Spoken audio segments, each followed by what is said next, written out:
નમસ્કાર બધાને. Chapter 6ના lecture number 4માં બધાનું હું સ્વાગત કરું છું. આપણે દાખલાની પ્રેક્ટિસ આગળ વધારીએ. દાખલો તમારી સ્ક્રીનની સામે છે અને આ એમપી છે. બરાબર, આપણે દાખલો ગણીએ. રકમ વાંચી. એલ લંબાઈના સળિયાનો એક છેડો ફિક્સ કરી તેને ઓમેગા જેટલી અચળ કોણીય ઝડપથી ફેરવવામાં આવે છે. તેના ભ્રમણ સમતલને લંબ રૂપે નિયમિત ચુંબકીય ક્ષેત્ર બી લાગુ પાડેલ છે તો સળિયામાં ઉદ્ભવતું ઈએમએફ શોધો. દાખલો આઈએમપી, હજી કહું છું આઈએમપી દાખલો છે. શું કહે છે? માનો કે આ પેન છે, આ પેન એક સળિયો છે, સુવાહક સળિયો. આ પેનનો એક છેડો હું ફિક્સ કરી દઉં છું અને બીજા છેડાને હું ફેરવું છું. આ પ્રમાણે ટૂંકમાં ફેરવું છું. બરાબર, કેટલી ઝડપથી ફેરવીએ છીએ આપણે? ઓમેગા. દરેક સળિયાના દરેક બિંદુ માટે ઝડપ ઓમેગા હોય, પણ એને દરેક છેડાની રેખીય ઝડપ વેગ સરખો ન હોય. હું શું એમ કહું છું?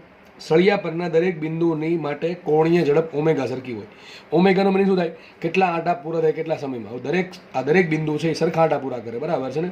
આને ધારો કે ચોથા ભાગનું રાઉન્ડ પૂરું કર્યું આ બિંદુએ, તો આ બિંદુએ પણ ચોથા ભાગનું રાઉન્ડ પૂરું કર્યું છે, અને આ બિંદુએ પણ ચોથા ભાગનું જ રાઉન્ડ પૂરું કર્યું. ઇન શોર્ટ કહેવા એવું માંગુ છું કે સળિયા પરના દરેક બિંદુ માટે ઓમેગા કેવું અચળ છે, પણ દરેક બિંદુ માટે વેગ અલગ અલગ છે. વી બરાબર ઓમેગા આર, ખબર છે ને આપણને? વી બરાબર ઓમેગા આર ઇન્ટુ આર છે. આર શું છે? જે બિંદુ છે એનું કેન્દ્રથી અંતર. હવે આ બિંદુનું તમારે વેગ શોધવું તો શું કરવું પડે? Omega into R. આર થશે આટલું. આ બિંદુ છે એના માટે આર કેટલું છે? એલ છે. બરાબર, સળિયા લંબાઈ એલ આપેલી છે એટલા માટે. તો અહીંયા દેખાય છે આપણને કે ભાઈ સળિયા પરનું દરેક બિંદુનો વેગ સરખો નથી. એનો જે રેખીય વેગ છે એ બધી જગ્યાએ અલગ અલગ છે. કારણ કે દરેક બિંદુ માટે ઓમેગા તો સરખું છે, પણ દરેક બિંદુ માટે આર સરખું નથી. તમે જેટલા કેન્દ્ર નજીક છો અહીંયા એટલું આર ઝીરો, આર ઓછું એટલે વેગ ઓછો. જેમ જેમ કેન્દ્રથી દૂર જાઓ છો એમ આર વધે છે એટલે વેગે વધશે. તો અહીંયા આપણે સૂત્ર ડાયરેક્ટ નહીં વાપરી શકીએ. એ બરાબર બીવીએલ. બરાબર છે? આપણે એક કામ કરશું તો અહીંયા અનિયમિતતા છે, આપણે એક સૂક્ષ્મ ભાગ લેશું. જો કે એનું જે રિઝલ્ટ આવશે ને છેલ્લે બહુ ઇઝી આવશે, તમને યાદ રાખવા માટે કહું છું. એક સૂક્ષ્મ ભાગ ધાર લો. આ સૂક્ષ્મ ભાગ છે એની લંબાઈ છે ડીએક્સ અને એનું અંતર છે કેન્દ્રથી એક્સ. કેટલું અંતર છે? એક્સ. તો એક્સ કેન્દ્રથી એક્સ અંતર અથવા એક્સ ત્રિજ્યાએ આવેલા ડીએક્સ લંબાઈના સૂક્ષ્મ ભાગ છે. બરાબર છે? આ સૂક્ષ્મ ભાગ છે એનો વેગ કેટલો હશે? વી હશે ને? ધારો કે વેગ છે વી. કેટલો વેગ છે? વી વેગ છે. બરાબર છે? તો વિચાર કરો, આ સૂક્ષ્મ ભાગ ફરે છે, કેન્દ્રની આજુબાજુ ફરે છે, તેના કારણે કેટલું ઉત્પન્ન થાય ચુંબકીય ક્ષેત્ર? સોરી, પેલું ઈએમએફ. તો d E is equal to B V L. L એટલે આવશે ડીએક્સ. બરાબર ને? સૂત્ર કયું આવ્યું અહીંયા? બીવી એલ પરથી. ભાઈ દરેક આ જે આખો ભાગ છે એમાં બી કેટલું છે? અચળ છે. દરેક ભાગ માટે બી અચળ છે. બી અચળ થઈ ગયું. વી શું છે? જે ભાગ આપણે લીધો સૂક્ષ્મ ભાગ એનો વેગ વી. ઓકે. અને ડીએક્સ શું છે? એ ભાગની લંબાઈ. દરેક આપણને પ્રોબ્લેમ ક્યાં છે? પ્રોબ્લેમ વેગમાં છે. પ્રોબ્લેમ વેગમાં છે કે દરેક બિંદુનો વેગ સરખો નથી, એટલા માટે આપણે સૂક્ષ્મ ભાગમાં જવું પડ્યું. બરાબર છે? આ થઈ ગઈ આકૃતિ. એટલા માટે આપણે જવું પડે સૂક્ષ્મ ભાગમાં. હવે સૂક્ષ્મ ભાગનું મને ડી મળી ગયો એ મુખ્ય કિંમત માટે ડી ઇઝ ઇક્વલ ટુ વી બરાબર શું આવશે? ઓમેગા આર પરથી આ જે સૂક્ષ્મ ભાગ છે એનો વેગ શું આવશે? વી બરાબર ઓમેગા ઇન્ટુ અંતર. અંતર કેટલું છે? એક્સ. બરાબર ને? સમજ પડે કે ન પડે? આ સૂક્ષ્મ ભાગ છે, ધારો કે એનો વેગ વી છે, તો સૂક્ષ્મ ભાગનો વેગ વી છે, તો અંદરથી અંદર કેટલું? એક્સ છે. સૂક્ષ્મ ભાગ હોય ગમે એ ભાગ હોય દરેક માટે ઓમેગા સરખું જ છે. તો વી બરાબર ઓમેગા આર પરથી શું લખાશે? વી બરાબર ઓમેગા આર પરથી વી બરાબર લખાશે ઓમેગા એક્સ. લખી રાખું વી બરાબર ઓમેગા આર પરથી. તો મને આ સૂક્ષ્મ ભાગનો વેગ મળી ગયો. ચલો, બી તો બધા માટે હરખું. ઓકે, એમને ઓમેગા બધા માટે હરખું. એમને એક્સ શું છે? આપણે જે સૂક્ષ્મ ભાગ લીધો છે એનું કેન્દ્રથી અંતર એક્સ મળી ગયું ઇન્ટુ ડીએક્સ કરીએ તો વી મૂક્યું મેં ઓમેગા એક્સ મળી ગયું. તો મને આ સૂક્ષ્મ ડીઈ મળી ગયું છે. તો આખું સળિયા માટે શું કરીએ? એક ભાગ, પછી બીજો ભાગ, પછી ત્રીજો ભાગ, ચોથો ભાગ, પાંચમો ભાગ, આ પ્રમાણે કેન્દ્રથી લઈને અહીં સુધી મને દરેક જગ્યાએ ભાગ મળશે. આ દરેક ભાગ માટે ડીઈ મળશે કે નહીં? તો બધી બેટરી આના એક બેટરી બનશે, પાછી બીજી બેટરી, ત્રીજી બેટરી, ચોથી બેટરી, આવું મળશે મને. પહેલી બેટરી, પછી બીજી બેટરી, પછી ત્રીજી બેટરી, પછી ચોથી બેટરી, પાંચમી બેટરી, છઠ્ઠી બેટરી, સાતમી બેટરી. સૂક્ષ્મ ભાગવાળી બેટરી બધી ભેગી કરો તો છેલ્લે સુધી મને આવી બેટરીઓ મળશે. ક્યાં સુધી? સળિયાના આ છેડાથી લઈને આ છેડા સુધી આવી મને બેટરી મળશે. આ બધી બેટરી શેમાં છે? આ બધી બેટરી છે શ્રેણીમાં. દેખાય છે? આના માટે ડીઈ, આના માટે ડીઈ, આના માટે ડીઈ, આના માટે ડીઈ, એમ કરતાં કરતાં છેલ્લી બેટરી માટે ઈએમએફ કેટલું છે? ડીઈ છે. બરાબર ને? તો આ બધી બેટરીઓનો શું કરું? સરવાળો કરું, મને શું મળશે? છેલ્લે પરિણામી એપ્સુલા ઇઝ ઇક્વલ ટુ સંકલન ડીઈ. બરાબર ને?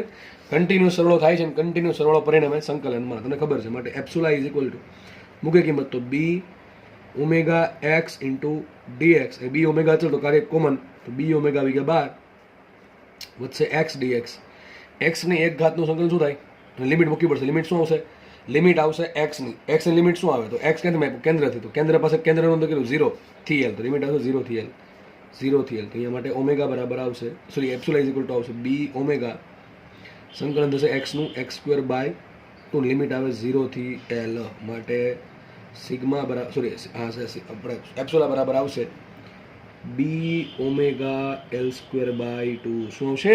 બી ઓમેગા L²/2. તમારે યાદ રાખવાનું છે ભાઈ, બહુ મોસ્ટ એમપી સમીકરણ છે, બહુ મોસ્ટ એમપી સમીકરણ છે. તમને સીધી વાત કહી દે છે કે સળિયો છે એ ફરે છે, ઓમેગા આપી દેશે, લંબાઈ આપી દેશે, બી આપી દે, વાત થઈ ગઈ પૂરી. એપ્સિલોન કેટલું? એપ્સિલોન બરાબર આવશે બી ઓમેગા L²/2. મોસ્ટ એમપી સમીકરણ છે. આ યાદ રાખવાની રીત કહું છું તમને. જો આ જવાબ આવી ગયો, જવાબ દાખલો થઈ ગયો પૂરો અહીંયા.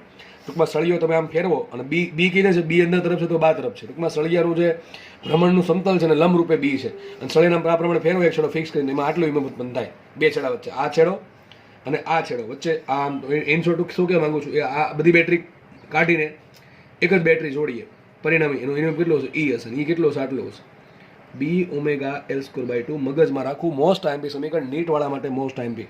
બરાબર છે? નીટમાં હાલતા આ ક્વેશ્ચન અહીંથી પૂછશે. બરાબર છે? બી ઓમેગા L²/2. પણ ખબર હોવી જોઈએ દાખલો શું છે. યાદ રાખવાની રીત એમ કહું છું તમને, એમ કહેતો હતો માનો કે જવાબ આપણો આવી ગયો છે, તમને એક્સ્ટ્રા કરાવું છું. હવે આ એક્સ્ટ્રા છે, બરાબર છે? યાદ રાખવા માટે એક્સ્ટ્રા. ઓકે, એપ્સિલોન શું આવ્યું? એપ્સિલોન આવ્યું જો આવું આવ્યું બી ઓમેગા L²/2. એને આમ પણ લખાય જો બી ઓમેગા L × L/2 લખાય કે નહીં? આ ઓમેગા L શું લખાય?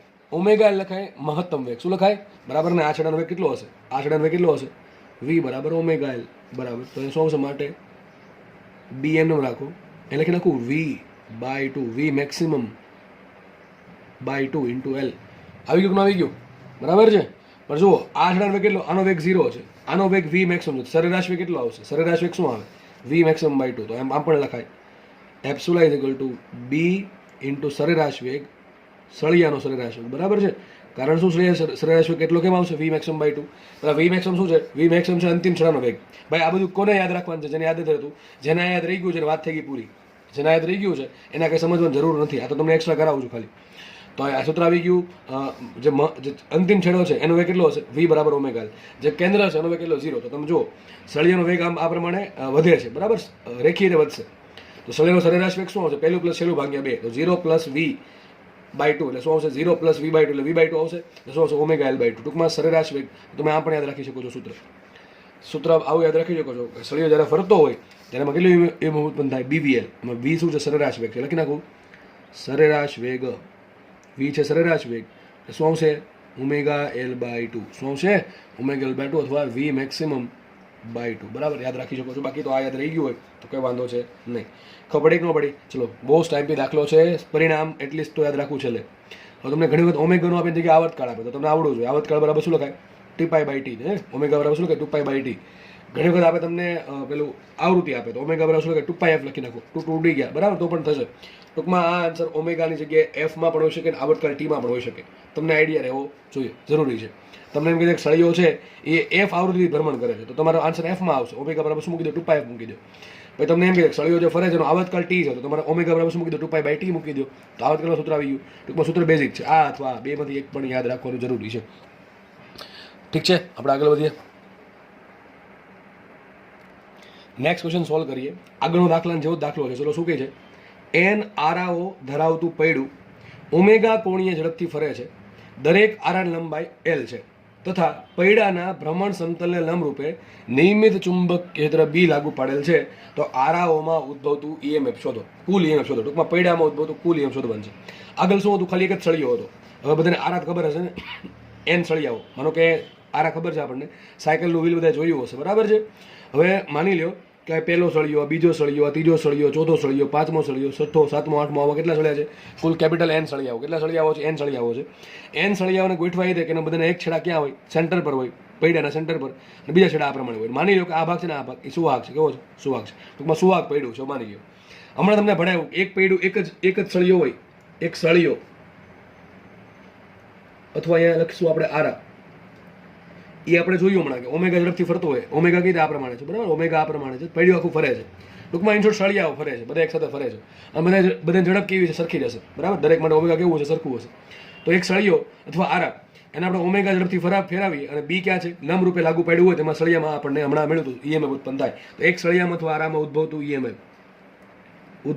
EMF કેટલું આવશે? વિચારો.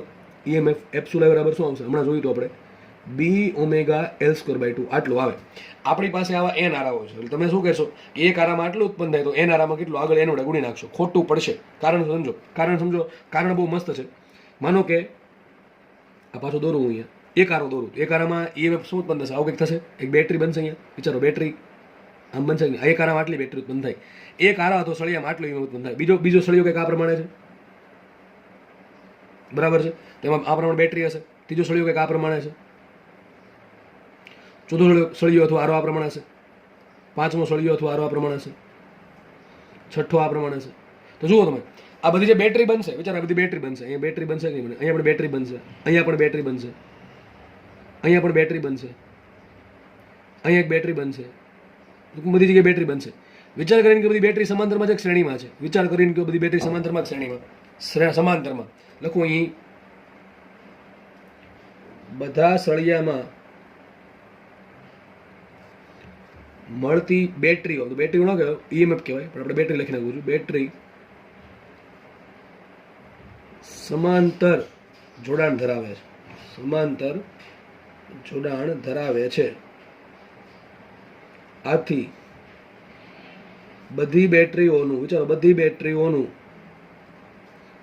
સમતુલ્ય EMF શું મળે E જ મળે. 5 બેટરી સમાંતરમાં સમતુલ્ય એકનું થાય જ. મને કે 5 બેટરી V વોલ્ટની 5 બેટરીઓ સમાંતરમાં છે તો કુલ EMF કેટલું એક મિનિટ અહીંયા છે ને કુલ V કેટલું V જ હોય. 5 બેટરી શ્રેણીમાં છે તો કુલ કેટલું 5V પણ 5 બેટરી સમાંતરમાં હોય તો શું થાય V જ થાય. તો કેટલું મળશે માટે પૈડાનું કુલ EMF E બરાબર આટલું જ આવશે જેટલું એક બેટરીનું છે એક સળિયાનું એટલું જ આવશે જવાબ. તો આ તો થયો તમારો જવાબ. યાદ રાખજો ગુણ્યા n નહીં કરતા ભાઈ. ગુણ્યા n નહીં કરતા. કારણ મેં તમને કીધું કારણ ખાસ બહુ મહત્વનું છે. બધા સળિયાઓ જે છે એ બધા શ્રેણીમાં સમાંતરમાં જ થશે. બધા સળિયાઓ સમાંતરમાં થયા તો પરિણામે શું મળશે એકનું છે એ બધાનું પરિણામી છે. ભૂલ કરતા નહીં n વડે ગુણવાનું નહીં. મતલબ કે આવા n આટા હોય તમને જો આવો પ્રશ્ન પૂછી નાખે કે n આટા ધરાવતા પડ્યું ટૂંકમાં બધું બે લખી નાખશે EMF E છે. એમાંથી એક આરો કાઢી લેવામાં આવે એક આરો અથવા એક સળિયો કાઢી લેવામાં આવે તો EMF કેટલું એટલું જ રહે બદલે નહીં. કારણ કે બધી બેટરીઓ શેમાં છે સમાંતરમાં છે. બધાને હરખું જ થાય. સમજ પડે એવી જોઈએ ફરજિયાત. બધી બેટરી સમાંતરમાં છે. વિચારો ને બધાને એક છેડા કોમન છે બીજો છેડો અલગ જગ્યાએ કોમન છે બરાબર છે. તો પૈડા પર છે. આ બધી વસ્તુ કેવી છે સુવાહક છે. પૈડું કેવું છે સુવાહક છે. પૈડાની જે ધરી છે પરિઘ એ સુવાહક છે એવું રાખવું બરાબર. તો દાખલો ઈઝી છે યાદ રાખવું B omega L square by 2 ટૂંકમાં n સળિયાઓ આપે બરાબર અથવા એક સળિયો આપે બધાના સેન્ટર સરખા હોવા જોઈએ બધાનો જે અંતિમ છેડા છે એક પરિઘ પર હોવા જોઈએ તો આવું થાય બાકી ના થાય. આ સળિયાને લાઈનમાં ગોઠવી એક સળિયો પછી બીજો ત્રીજો ચોથો તો શું થાય વિચારો તો પછી વધી જશે બરાબર છે. ઓકે આપણે આગળ વધીએ. તો શું કહે છે જો 100 સેન્ટીમીટર અને 1 સેન્ટીમીટર વિચાર કરો કેટલો ડિફરન્સ છે. 100 સેન્ટીમીટર અને 1 સેન્ટીમીટર ત્રિજ્યાની રીંગો સમકેન્દ્રીય છે તથા સમતલસ છે. દોરી છે આકૃતિ. એક મોટી રીંગ છે એનું સેન્ટર અને એક બહુ નાની રીંગ છે. વિચારો બહુ નાની કારણ કે જો આની ત્રિજ્યા 100 સેન્ટીમીટર બીજાની ત્રિજ્યા 1 સેન્ટીમીટર એટલે ઘણી નાની રીંગ છે. તો મોટી રીંગની અંદર એક નાની રીંગ છે. સમજ પડે કે ન પડે. જો મોટી રીંગમાંથી ક્વેશ્ચન એમ છે કે જો મોટી રીંગમાંથી 1 એમ્પિયરનો પ્રવાહ પસાર કરવામાં આવે તો નાની રીંગ સાથે સંકળાયેલું ચુંબકીય ફ્લક્સ ખાલી ફ્લક્સ જ શોધવાનું છે. તો વિચાર આપણે શોધવું શું છે નાની રીંગ સાથે સંકળાયેલ ચુંબકીય ફ્લક્સ શોધવાનું છે. કોની સાથે નાની રીંગ સાથે.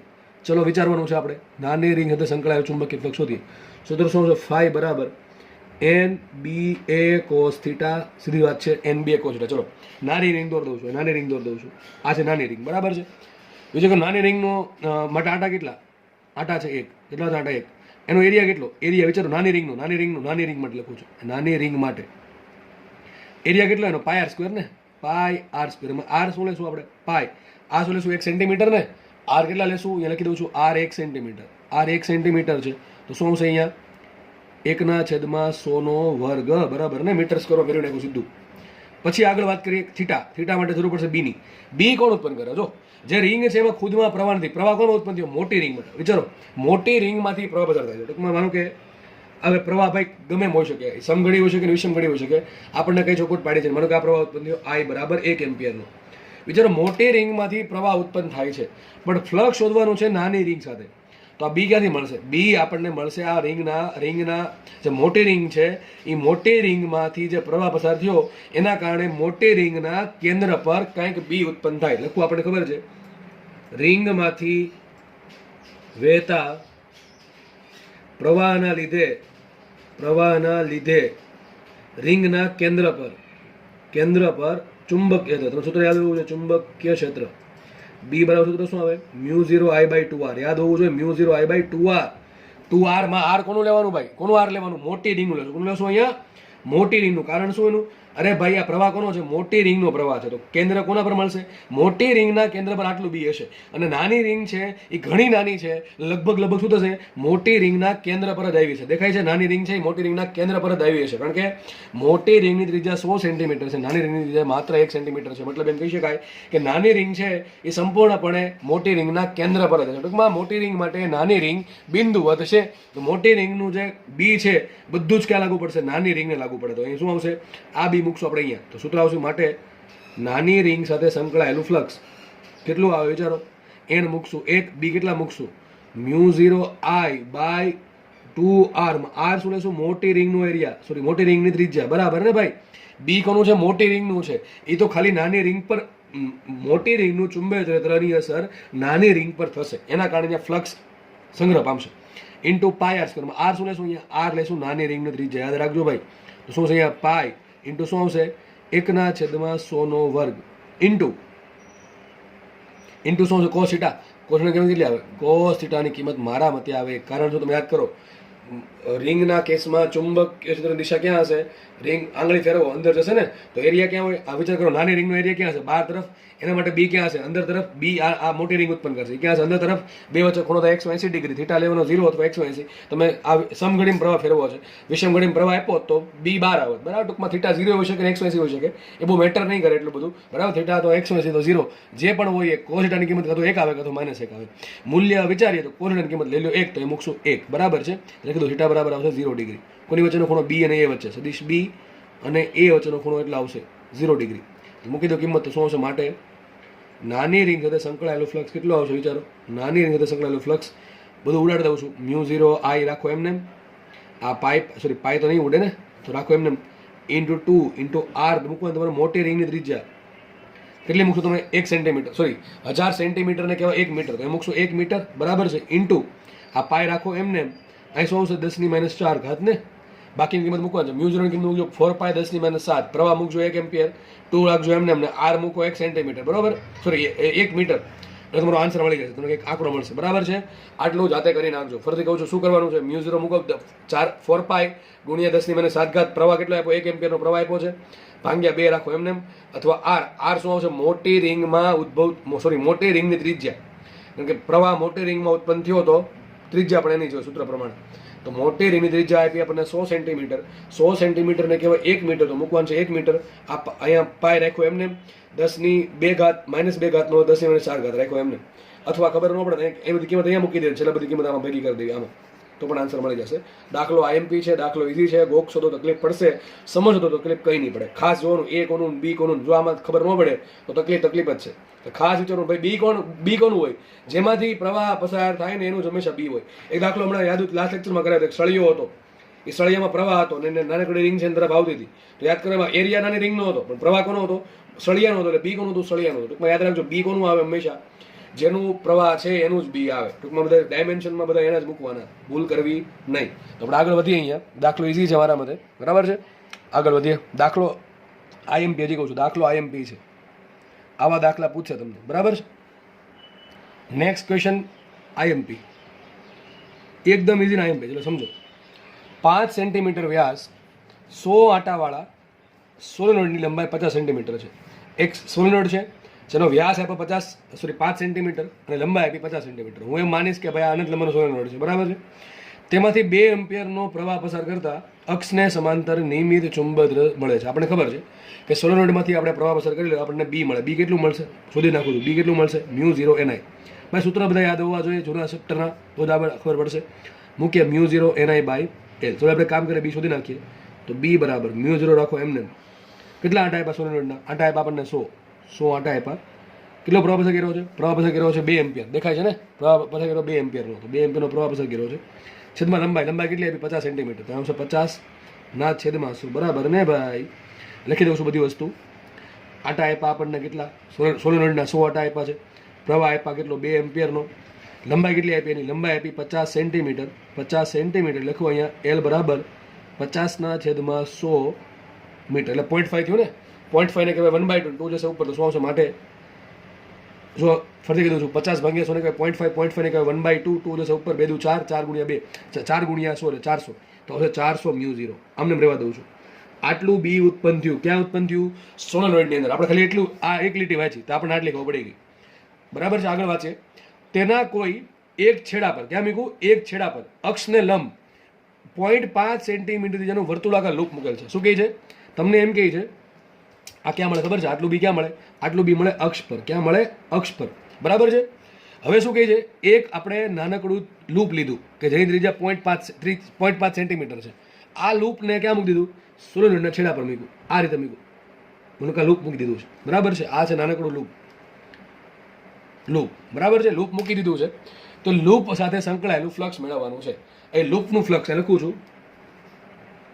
લૂપ માટે ચુંબકીય ફ્લક્સ ફાઈ બરાબર શું આવશે? NBA cos θ. ચલો લૂપના આંટા કેટલા? એક જ લૂપ છે તો લૂપ માટે આંટા કેટલા? એક છે. એરિયા કેટલો લૂપનો? πr². કેટલો એરિયા? πr². એના માટે ત્રિજ્યા કેટલી? 0.5 સેન્ટીમીટર ને એ શું કહેવાય? 5×10⁻³ ને મીટર. 5×10⁻³ મીટર મૂકીએ કેમ? પાય રાખો એમને. આર શું મૂકશું? 5×10⁻³ નો હતો. કેટલો આવશે માટે એરિયા? લૂપનો એરિયા કેટલો આવશે? બોલો, ગણતરી કરી દઉં છું જેથી તમને તકલીફ ના પડે.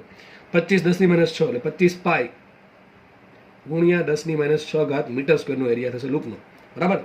આ બે વસ્તુ મળી ગઈ. વાત કરીએ બીની. બી કોણ ઉત્પન્ન કરશે? બી ઉત્પન્ન કરશે સોલેનોઇડ. કે પ્રવાહ તો સોલેનોઇડથી પસાર થાય છે. લૂપ ક્યાં છે? લૂપ છે સોલેનોઇડના છેડા પર. તો મારે બી જો યાદ કરો સોલેનોઇડની અક્ષ પર જો બી હોય ને તો સોલેનોઇડના છેડા પર બી કેટલું હોય? b/2. યાદ છે કે નહીં? યાદ હોવું જોઈએ. આપણે સાબિત કરાવેલું છે કે સોલેનોઇડના છેડા પર બી કેટલું હોય? μ0 ni/2 હોય. કેટલું હોય? μ0 ni/2. તો લખું છું અહીંયા છેડા પર બી કેટલું હશે? અક્ષ પર બી હોય એનું અડધું. અક્ષ પર કેટલું આવ્યું? 400 μ0. કેટલું આવ્યું? 400 μ0 ભાગ્યા 2 એટલે કેટલું આવશે? 200 μ0. કેટલું આવશે? 200 μ0. તો મને બી મળી ગયું, મને એરિયા મળી ગયો, મને એન મળી ગયું. વધે તો થીટા. થીટા શું છે? આનો એરિયા ક્યાં હશે? લૂપનો એરિયા ક્યાં હશે? આ રીતે હશે. અને બી પણ ક્યાં? ત્યાં જ છે ને. આ છે એરિયા ને આ છે બી. બે વચ્ચે ખૂણો કેટલો? 0 ડિગ્રી. થીટા થઈ ગયો 0 ડિગ્રી. મૂકો 0 ડિગ્રી. બધી કિંમત ક્યાં મૂકી દો? અહીંયા. તો સૂત્ર આવશે માટે ફાઈ બરાબર શું આવશે? એન મૂકો કેટલા? 1. એન મૂકા 1. બી કેટલો આવશે? 200 μ0. 200 μ0. ઓકે થઈ ગયો. બી થઈ ગયું. આ થઈ ગયું એન. એરિયા કેટલો આવ્યો? 25 પાય 10⁻6. તો અહીંયા આવશે ગુણ્યા 25 પાય ગુણ્યા 10⁻6. અને કોસ થીટા કેટલો આવશે? કોસ થીટા આવશે 1. કારણ કે કોસ થીટા થશે. આમાં ભૂલ ક્યાં પડે? મોટા ભાગે વિદ્યાર્થીઓને ભૂલ અહીંયા જ પડે. ભાગ્યા 2 કરવાનું ભૂલી જાય. અક્ષ પર જે બી છે એ લઈને ઉતાવળે ગણી નાખે દાખલો ખોટો પડે. જો તમને એમ કીધું હોત કે આ લૂપ છે ને ક્યાં મૂક્યું ખબર છે? લૂપ મૂક્યું છે અક્ષ પર અંદરના ભાગમાં. લૂપ જો અહીંયા મૂક્યું હોત ને અહીંયા તો બી કેટલો આવત? આટલું આવત. બરાબર છે? પણ લૂપ મૂક્યું હોય છેડા પર. આ છેડા પર મૂકો કે આ છેડા પર મૂકો. યાદ રાખજો સોલેનોઇડના કેસમાં અંદરના ભાગમાં જેટલું બી હોય એ બધું ક્યાં હોય? બીની અક્ષ દિશામાં હોય, નિયમિત હોય. અને છેડા પર બી ક્યાં હશે? છેડા પર બી હશે અક્ષ કરતાં અડધું. જેટલું અક્ષ અંદરના ભાગમાં જેટલું બી હોય એનાથી અડધું બી અહીંયા હોય. એનું કારણ તમને ખબર હોવી જોઈએ. આ 2 વડે ભાંગો, 2 વડે ગુણો. સૂત્ર આવશે બી બરાબર μ0 ni/2 કૌંસમાં cos θ1 + cos θ2. મોટું સોલેનોઇડ હોય તો આ ખૂણો બને 90 ડિગ્રી ને એક ખૂણો બને 0 ડિગ્રી. એટલે ઓટોમેટિક તમને આઈડિયા આવી જશે. ખબર પડવી જોઈએ બધી. બરાબર છે? તો યાદ રાખજો. લખી દઉં છું કંઈક અહીંયા કે છેડા પર સોલેનોઇડના કેસમાં છેડા પર બી કેટલું હોય? અક્ષ કરતા અડધો. લૂપ ક્યાં મૂક્યું એના પર ડિપેન્ડ કરે. લૂપ જો અંદર મૂક્યું હોત તો બી આટલું હોત. લૂપ ક્યાં મૂક્યું? છેડા પર. તો બી કેટલું હશે? અક્ષ કરતા અડધું. આ સૂત્ર કોનું છે? આ કોનું છે? અક્ષ પરનું છે. બરાબર છે? અક્ષ એ લખી નાખું છું. અક્ષ પરના અંદરના ભાગે કે અંદરના ભાગમાં બી કેટલું હોય? આટલું હોય μ0 ni. એટલે કેટલું હશે આપણા કેસમાં? 400 μ0. પણ વસ્તુ ક્યાં મૂકી? છેડા પર છે. અંદર ના કહેવાય, છેડા પર છે. છેડા પર કેટલું હોય? અક્ષ પર. એટલે કે અંદરના ભાગમાં જેટલું હોય તે અડધું હોય. કેટલું આવશે? 200 μ0. બસ આ ભૂલ પડે, બાકી કંઈ ભૂલ પડે નહીં. દાખલામાં કંઈ છે નહીં. દાખલો આવડો જોશે. દાખલો આવો પૂછાઈ ગયેલો છે. નીટમાં દાખલો આવો પૂછાઈ ગયેલો છે. તમને આવડો જોશે. બરાબર? તમને એમ કહેશે અહીં મેં એક જ લૂપ આપ્યું છે. એની જગ્યાએ એમ કહું કે એક લૂપ છે એના 500 આંટા છે. સોલેનોઇડની અંદર એક નાનકડું લૂપ છે એને 500 આંટા છે અને અંદરના ભાગમાં મૂક્યું. તો ફરક ક્યાં પડે ખબર છે? બી તમારે લેવું પડે આટલું અને એન કેટલા મૂકો? એના 500. બસ બાકી કાંઈ ફરક પડે નહીં. તો દાખલા આવા બનાવ્યા કરે. આવા અલગ દાખલા બને. તમે જાતે દાખલા બનાવી શકો છો. બરાબર? પણ કોન્સેપ્ટ ખબર હોવી જરૂરી છે. આપણે આગળ વધીએ. નેક્સ્ટ ક્વેશ્ચન વાંચીએ આપણે. શું કહે છે જો? 2 મીટર લંબાઈનો સળિયો 0.02 ટેસ્લાના ચુંબકીય ક્ષેત્રમાં તેની લંબાઈ ચુંબકીય ક્ષેત્રને લંબ રીતે રહે તે રીતે ચુંબકીય ક્ષેત્ર સાથે 30 ડિગ્રીના ખૂણે 3 મીટર પર સેકન્ડના વેગથી ગતિ કરે છે. તો સળિયાના બે છેડા વચ્ચે ઉદ્ભવતું વિભવ શોધો. દાખલો બહુ ઇઝી છે, બહુ સારો દાખલો છે, પણ ઘણાને રકમમાં જ ખબર ન પડે કે શું કહે છે રકમ. તમને એમ કહે છે એક સળિયો છે, લંબાઈ આપી તમને 2 મીટર, એલ બરાબર આપ્યો 2 મીટર, બી તમને ફિક્સ આપી દીધું કેટલું 0.02 ટેસ્લાનું બી આપી દીધું છે, અને થીટા આપ્યો 30 ડિગ્રી, થીટા હું તમને ખબર પડી જશે, થીટા 30 ડિગ્રી છે, વેગ આપ્યો વી આપ્યો 3 મીટર પર સેકન્ડ, આટલું બધું મને આપ્યું છે. કે છે શું, એક સળિયો છે, મનો કે સળિયો પેનથી સળિયો છે, એની લંબાઈ 2 મીટર છે, અને એ કઈ રીતે ગતિ કરે છે, તેની લંબાઈ ચુંબકીય ક્ષેત્રને લંબ રૂપે રહે તે રીતે ચુંબકીય ક્ષેત્ર સાથે 30 ડિગ્રીના ખૂણે. માનો કે આ રેડ પેન છે ને, રેડ પેન આ દિશામાં શું છે, આ રેડ પેન છે ને બી બતાવે છે, માનો કે આ દિશામાં બી છે, મારી આંગળીઓ છે ને એ બધી બી દિશામાં છે. એક સળિયો છે, માનો કે આવા અસંખ્ય રેખાઓ છે, બીની આવી અસંખ્ય રેખાઓ વિસ્તારો, માનો કે આ વિસ્તારમાં અસંખ્ય રેખાઓ બીની આ પ્રમાણે છે, બરાબર છે. એક સળિયો છે, માનો કે આ જે બ્લુ પેન છે ને સળિયો છે, બરાબર છે. સળિયો કઈ રીતે ગતિ કરે છે, બીની દિશામાં ગતિ કરતો નથી, બીને આમ ગતિ કરે છે 30 ડિગ્રી ખૂણે. ખબર પડે છે. સળિયાની લંબાઈ જો આ થઈ ગઈ સળિયાની ઊભી લંબાઈ, એ ક્યાં છે, બીને લંબ છે, અને સળિયાની જે વેગ છે, વેગ એ વેગ ક્યાં છે, બી સાથે 30 ડિગ્રીના ખૂણે. બી ક્યાં છે, રેડ પેનની દિશામાં, એની આરે 30 ડિગ્રી ખૂણે. ટૂંકમાં આમ થયો કે નહીં, તો ટૂંકમાં સળિયો આમ જાય છે, આમ જાય સળિયો. સમજ પડે છે કે નહીં. બી જે છે એની સાથે સળિયાનો ખૂણો, વેગનો ખૂણો 30 ડિગ્રીનો છે. તો આકૃતિ કંઈક આવી બનશે. સિમ્પલ વસ્તુ છે. માનો કે બી જો આ પ્રમાણે છે, ધારી લઉં છું બી આ પ્રમાણે છે, તો વેગ ક્યાં છે, વેગ આમ હશે કે નહીં હોય, કોમન સેન્સ. સળિયો આપણે દેખાશે નહીં, સળિયો બિંદુ દેખાશે, સળિયો ઊભો છે એટલે, બરાબર છે. આપણે ખાલી આટલો ઉપરનો ભાગ દેખાશે, સાઈડમાંથી જોશું તો આખો સળિયો દેખાશે. આ થીટા મને આપ્યો 30 ડિગ્રી, થીટા કેટલો આપ્યો, 30 ડિગ્રી આપ્યો છે. શું કહે છે, ધ્યાનથી સમજો હજી શું કહે છે, સળિયાની લંબાઈ ચુંબકીય લંબ છે, એ કોઈ વાંધો નથી, પણ આ મહત્વની વાત છે કે ચુંબકીય ક્ષેત્ર 30 ડિગ્રીના ખૂણે આટલા વ્યક્તિ ગતિ કરે. ટૂંકમાં વેગનો અને બી વચ્ચેનો ખૂણો કેટલો, 30 ડિગ્રી છે. કઈ સૂત્રમાં કઈ છે નહીં, સૂત્ર શું આવે, એપ્સુલા બરાબર બીવીએલ. પણ યાદ રાખજો, વી નો કયો ઘટક લેવાનો, લંબ ઘટક લેવાનો. જે લોકો અહીંયા ભૂલ કરશે, દાખલો ખોટો પડે, સીધા 5 માર્ક જાય, નાનકડી વાતના 5 માર્ક જાય. મેં હજી કહું છું, સૂત્ર ભલે તમે ગોખી નાખો, ઈ બરાબર બી એનો કોઈ વાંધો છે નહીં, પણ એટલો ગોખવું હોય તો હજી સારું ગોખો કે વેગ કયો લેવાનો, બી ને લંબ ઘટક લેવાનો. જે સમજ્યા છે એને કોઈ વાંધો નથી, સમજેલા છે એને ભૂલ નહીં પડે, પણ જે લોકો ગોખીને ચાલશે એને ભૂલ પડશે. એવા લોકો માટે કહું છું કે ભાઈ બીવીએલ સૂત્રમાં વેગ શું આવે, બી ને લંબ ઘટક આવે. તો મારે આ વેગના 2 ઘટક પડશે, વિચારો, વેગનો 2 ઘટક પડશે. એક ઘટક પડશે આ રીતે, ને ઘટક ક્યાં પડશે, આમ પડશે કે નહીં પડે, બરાબર છે. આ ઘટક કયો હશે, આ ઘટક હશે વી સાઇન 30, બરાબર ને. આ ઘટક કયો હોય, વી સાઇન 30, અને આ ઘટક હશે વી કોસ 30. તો વી કોસ 30 ઘટક તો ક્યાં છે, બીને સમાંતર છે, એનું કોઈ કામ છે નહીં. આપણે કામ કર્યું છે, આવું જ થયું ખાલી. અહીંયા બી છે અને આ વેગ છે વી સાઇન 30, બરાબર ને, ઓકે ને. વી સાઇન 30 ની કિંમત શું, v/2. શું આવશે, v/2.